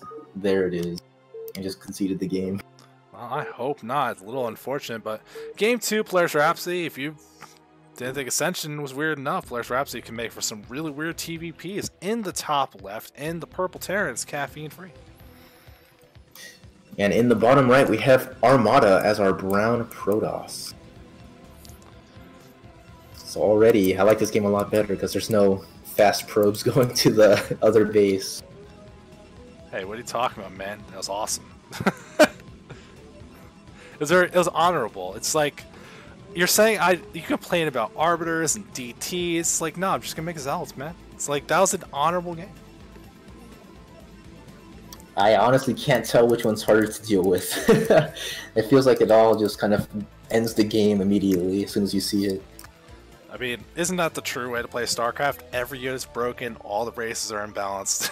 Everything's just a nightmare. Everything's so imbalanced that they balance each other out. Honestly, like, Blizzard's pretty good at that with a lot of their games, that things are imbalanced because, like, if everything's broken, nothing's broken. Or also everything's broken sometimes, but that's fine. But, like, some games, I think, need to take that philosophy for designing, because if everything's high-powered and broken, everyone complains about, like, all the races, that means every race has fun stuff to do, which is totally cool. Yeah, and I guess you're right to that, because it feels like awesome when you get that 6 Storm off, or when you get that amazing Reaver hit. When you get the Plague that, like, changes the game entirely. Like, I could definitely see and appreciate that. Yeah, well, here comes that first probe scout. Honestly, a little bit of a fast scout, faster than I was expecting to see from Armada here. On a 3-player map, I think he even scouted a little bit later than this, but we do see Caffeine Free barely avoids getting gas stolen if that was the move, but sees the barracks is here in the setup for the anti-zealot pressure, so knows to not make that first zealot and not try to do anything crazy. And both players are going to gear for a normal game. First thing we're really looking for here is Caffeine is going to keep mining gas and indicate some kind of tech play, like a 2-factory or a fast dropship. Yeah, and now that you mentioned that the probe kind of left the base early, I think it was for a gas steal attempt, but just a little short on the timing. Yeah, I mean, it had about that 100 minerals, so I think if he got there, it was an opportunity. And I mean, even if, like, Caffeine probably knows how to do racks expand, like gasless stuff with the bunker, like not a big deal, but you force your opponent to do what you want them to do and maybe throw them off the game plan they wanted to do in the first place. So I always like these kind of little moves. If you feel comfortable doing it, it's definitely worth going for. And we see he's trying to keep this probe in the base, trying to keep that scouting info. And it's just two guys mining gas, a little bit in between getting the extra money for a CC and having the ability to make the extra tech if you want it. So we'll see what Armada makes of this as he scouts it. And it looks like he's about to just leave, roll out. He got the info he was looking for. So if I'm in Armada's mind, am I just assuming that he's going for some kind of tech, or that he just messed up? I mean, the SCVs went on gas immediately after that probe left, so it seems like it's going to be some kind of aggro build with a second factory, or maybe even a starport. Well, it is a second factory on the way, so we are seeing the dirty boys. We're going in. He wants to be aggressive, and honestly, Caffeine aggressive playing game one looked good. Like I said, the GT felt early. I don't think it was necessary to do that. So playing aggressive here on this kind of map, getting yourself in a good position where you're not fighting across the bridges, maybe set up the expansion a little easier. But Armada didn't take that probe home. He snuck it off to the side. He's rolling back in. Doesn't see anything set up here. No bunker, no expansion. And I don't think those Marines even see that the probe sees the lack of everything. I mean, Armada could be thinking that he's building the CC on the high ground, which is a little bit slower, but little does he know that there's no CC and it's just a second factory, so might respond to this scouting information a little incorrectly. Well, look at we're getting some kind of push. Still making more Marines behind this. We're getting two factories, both going to have machine shops. So I'm expecting double Vulture upgrades, as we are seeing Vulture speed being started first. So this could be an opportunity to do big damage. With a map like this with multiple paths that get into the natural, I think it'd be very easy to navigate around any kind of scouting info, show up and do some big run-by damage, which we saw in the other TVP tonight too. So it's fun that we have two of the same matchup and some similarities in both games.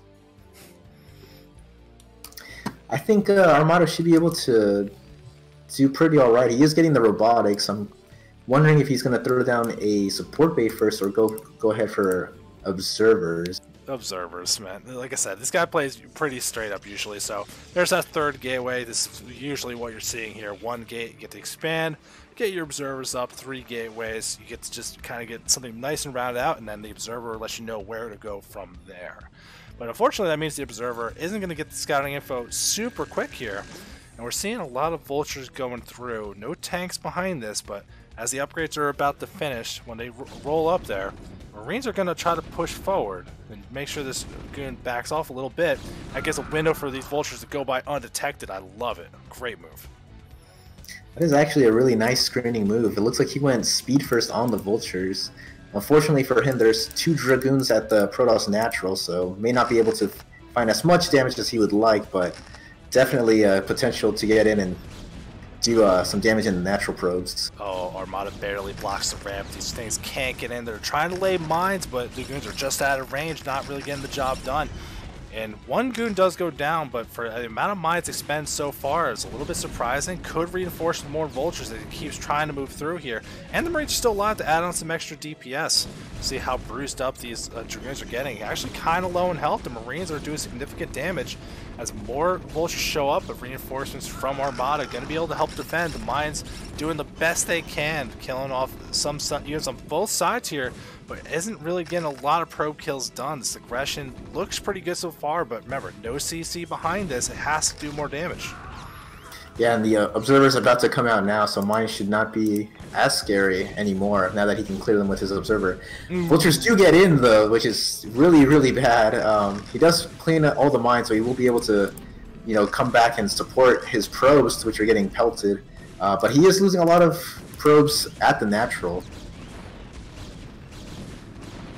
Yeah, both sides, probes getting harassed, having to run away and delay mining, but overall, only a couple probes died. Like during the beginning of all his attack, I think it was about 22, 23. So it's just really stopping production. No real big gains here. Both sides still even about on workers, but caffeine free. Look how much money's banked up during all of this. Really trying to get something done, but That's not tanks being made, that's not siege mode being researched, no extra base, no armories or extra factories, and it looks like we're finally going to see Armada stabilized as they add more pylons to make the run bys much more difficult to do.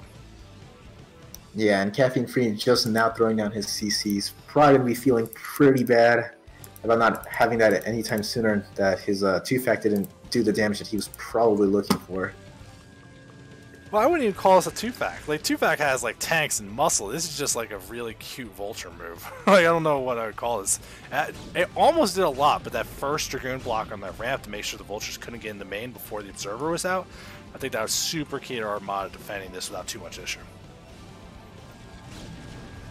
Well, at the very least, Caffeine kind of has quite a bit of map control with his mines, although now that the Observer's out, they can go out, the Dragoons can go out and clear them out. So, like, we see everything. I'm going to read into this too much right now, but I see a Stargate on the way. There's no Citadel started. And you see all this Vulture aggression early. You're building up Dragoons. Your opponent's going to have to make tanks. That's not Goliaths. I think it's carriers, and I love it if that's the case. You go Scouts. It's not going to be Scouts. It's our... Man, don't say that. Don't say that to me. Don't give me hope. I would love to see Scouts, but I don't think it's going to be Scouts. Well, I told you if there was any map to go carriers, it's this map, and I'm really happy to see that Armada's choosing to go carriers. And like I said in the other game, it's like you don't know for sure that's 2-base arbiters. There's also other 2-base builds, and Armada flexing the ability of playing 2-base builds. The 2-base carrier going to be the choice here instead. Caffeine Free with just some vultures. He's going to start mining around, and we'll see if the red flags go up that there's no attempt to take that 3rd base. Which then do you think it's arbiters again? That's a very different reaction than if it's carriers. Air weapons are on the way. We've seen Academy. Well, is Scan going to happen anytime soon? No. We're seeing an early Wraith. Interesting. He doesn't have an Academy, does he? I think that's what he's missing. Yeah, so he's going to get blindsided by these carriers completely. Oh, this is not what you want to see. First carrier already in production. Just waiting on the money to start, or the gas to start the second one. Oh, man. Actually, the way things got delayed at the natural, that lack of gas kind of putting it into play right here. So that's at least going to slow this down a bit, but still I think you get to 3 carriers pretty quickly here, and it's going to be a bit difficult to deal with. But here's that first race on the way. I want to see what this is doing. Is this to stop some kind of shuttle or some aggression, or is this the mobile scout because you don't have an armory? That's interesting that you say that it's a mobile scout, because at this point, since he has no academy, he has to be playing with some kind of intel, and so the Wraith makes a lot of sense to do both. Yeah, well, we see a lot of vultures, a couple goons moving out trying to clear out some of these mines, but here comes that first Wraith, and it's going to waltz right into some Stargates and a fleet beacon. So, I don't know if that's the reaction you wanted to have, but you do see it, and Wraith almost dies on its way out here. Takes a cannon shot and a couple goon shots. They are very flimsy, but you know what you're dealing with now. He's adding on more Wraiths behind it and researching Cloak. It is a way to deal with carriers, but in small numbers, it's very flimsy and very hard to control. I think Caffeine needs to expand right now if he wants to get a Wraith count that can fight those carriers. I like that he's going to try to move out and put on pressure before the carriers can really get online, but the Dragoon count seems probably big enough to handle whatever tanks are going to be thrown at him. Oh, luckily for Caffeine, a big supply block stopped this carrier from starting, so the second one's going to finish up really soon, but the third one just basically started now. And you can see adding on gateways behind it, so even off 2-base carriers, still adding a good amount of gateways, looking like that if he sees this isn't going well, willing to switch it out here. We got that first Wraith. It's at 20 health. It's super low. I think reinforcement's going to come soon. An Observer is on the map, kind of seeing where this attack is coming from. Isn't going to be able to do enough, though. There's a decent low ground army, but there's no anti-air here at all. And that was amazing that he was able to actually get set up on this cliff right before Protoss was able to react at all. Right now, it's going to be a really tough situation for Protoss to, I guess, save his natural. Although he does have the carrier, so he has that out. Yeah. But only 4 interceptors, 5 interceptors. Yeah, he's working on it. They'll get there eventually. Don't worry about it. But We do see that the carrier is trying its best here. I don't think he has the interceptor upgrade. I don't remember seeing it. I don't think he's actually researched that yet, so that's not what you're looking for in this situation. Unfortunately, the one carrier only has 4, but still, tanks can't shoot up. It'll eventually chew these down. It's going to take a significant amount of time, and you can see he's got some SCVs here. Don't know if it's a missed rally or just something to repair if needed, but all this ground army is eventually going to get eliminated. Caffeine Free still has a good supply lead and a great worker count. So if they take a third base, like everything's looking pretty good. They've had so much time to get ready for carriers. It's still the choice of going Wraiths though. And you can see there's the Cloak Wraith that's trying to do something. There's an observer here though. There's 2 observers. Well, at the very least he gets the Nexus, and that's actually a huge deal because that's going to slow down Protoss growth so much. Well, not as much as you think, though, right? Because a lot of money is banked up. You still have the opportunity to keep moving forward. And making the Nexus again won't be too bad, but here comes the carriers. 4 on the map, moving across, and still no carrier upgrade. Come on, Armada. Not like this. Research that capacity. I mean, if the cat is out of the bag, you gotta just go, I think. I mean, that's his only real weapon to put any kind of pressure on Terran at the moment. Yeah, well, I mean, he's got the carriers here. Does he have an observer, though? That's what I'm looking for. I don't see an observer with this, do you? There's an observer, like, just south of the Terran Natural. So he has something, but it could get scanned and killed. But the Academy is just finishing, so I guess not even really. Yeah, no scan, not really the option here. But here comes the 4 carriers in the main now. There's 1 turret not getting repaired quite in time, and could start working on SCVs, doing whatever damage. Honestly, might even go for the scanners, but here are a couple cloaked wraiths. It's 5 here, so decent damage here. No detection. He didn't bring the observer with him, so he has to retreat back out here. 1 carrier goes down pretty quickly. Armada's taking a lot of damage. He really shouldn't be, but here's that observer. Should be able to fight this off now, but lose a 2nd carrier behind this. These wraiths are actually working surprisingly well. Yeah, and I'm actually kind of happy to see him go Wraiths. I mean, he didn't even have an armory by the time he, I guess, saw the carrier, so good choice from Caffeine to just go ahead and commit to the Wraiths. Yeah, but this is, I don't know if there was like the plan of like purposely switching, but remember when I said earlier that Armada on 2 base was adding on extra gateways and he could switch out? He hasn't made more carriers. He's only got the 1 now, but he's making a lot of Dragoons and a lot of ground army. So there's definitely a big opportunity here that with Caffeine Free really focusing on this mass Wraith production, there's not going to be any real ground army to stop this push. And I don't think Armada has any observers at home, so he could technically cloak in and just start picking off probes. And you can tickle him to death at mass 6. I think 60s doesn't even one-shot a probe. They're just, they're so lazy. It's 8 damage, it's not that good. But still, you have the high ground variation, but there's 2 cans in the middle line of the main, so the main's not going to be the way to go. Dragoons are here. These Wraiths are actually a little bit trapped here. Going to have to leave without getting too much done, unfortunately. If there was any game that needed the +1 ship weapons, it's this one. Oh, no. He's bringing up the ship weapons, this guy. Well, we are seeing, because this game has been on low eco for so long, been growing out, the mains are going to mine out reasonably soon. Caffeine Free is still actually only on 2 factory production. They both got machine shops and starting the next command center, which Observer does see absolutely everything there. So you can go try to put some pressure on it whenever he wants, but it feels like Armada is just spending the money they have and trying to build up, but they're going to have to take another base soon. Like this isn't sustainable, right? It's hard to tell. No, definitely needs to take another base pretty quickly if he wants to support his, what is that, 6 gateways?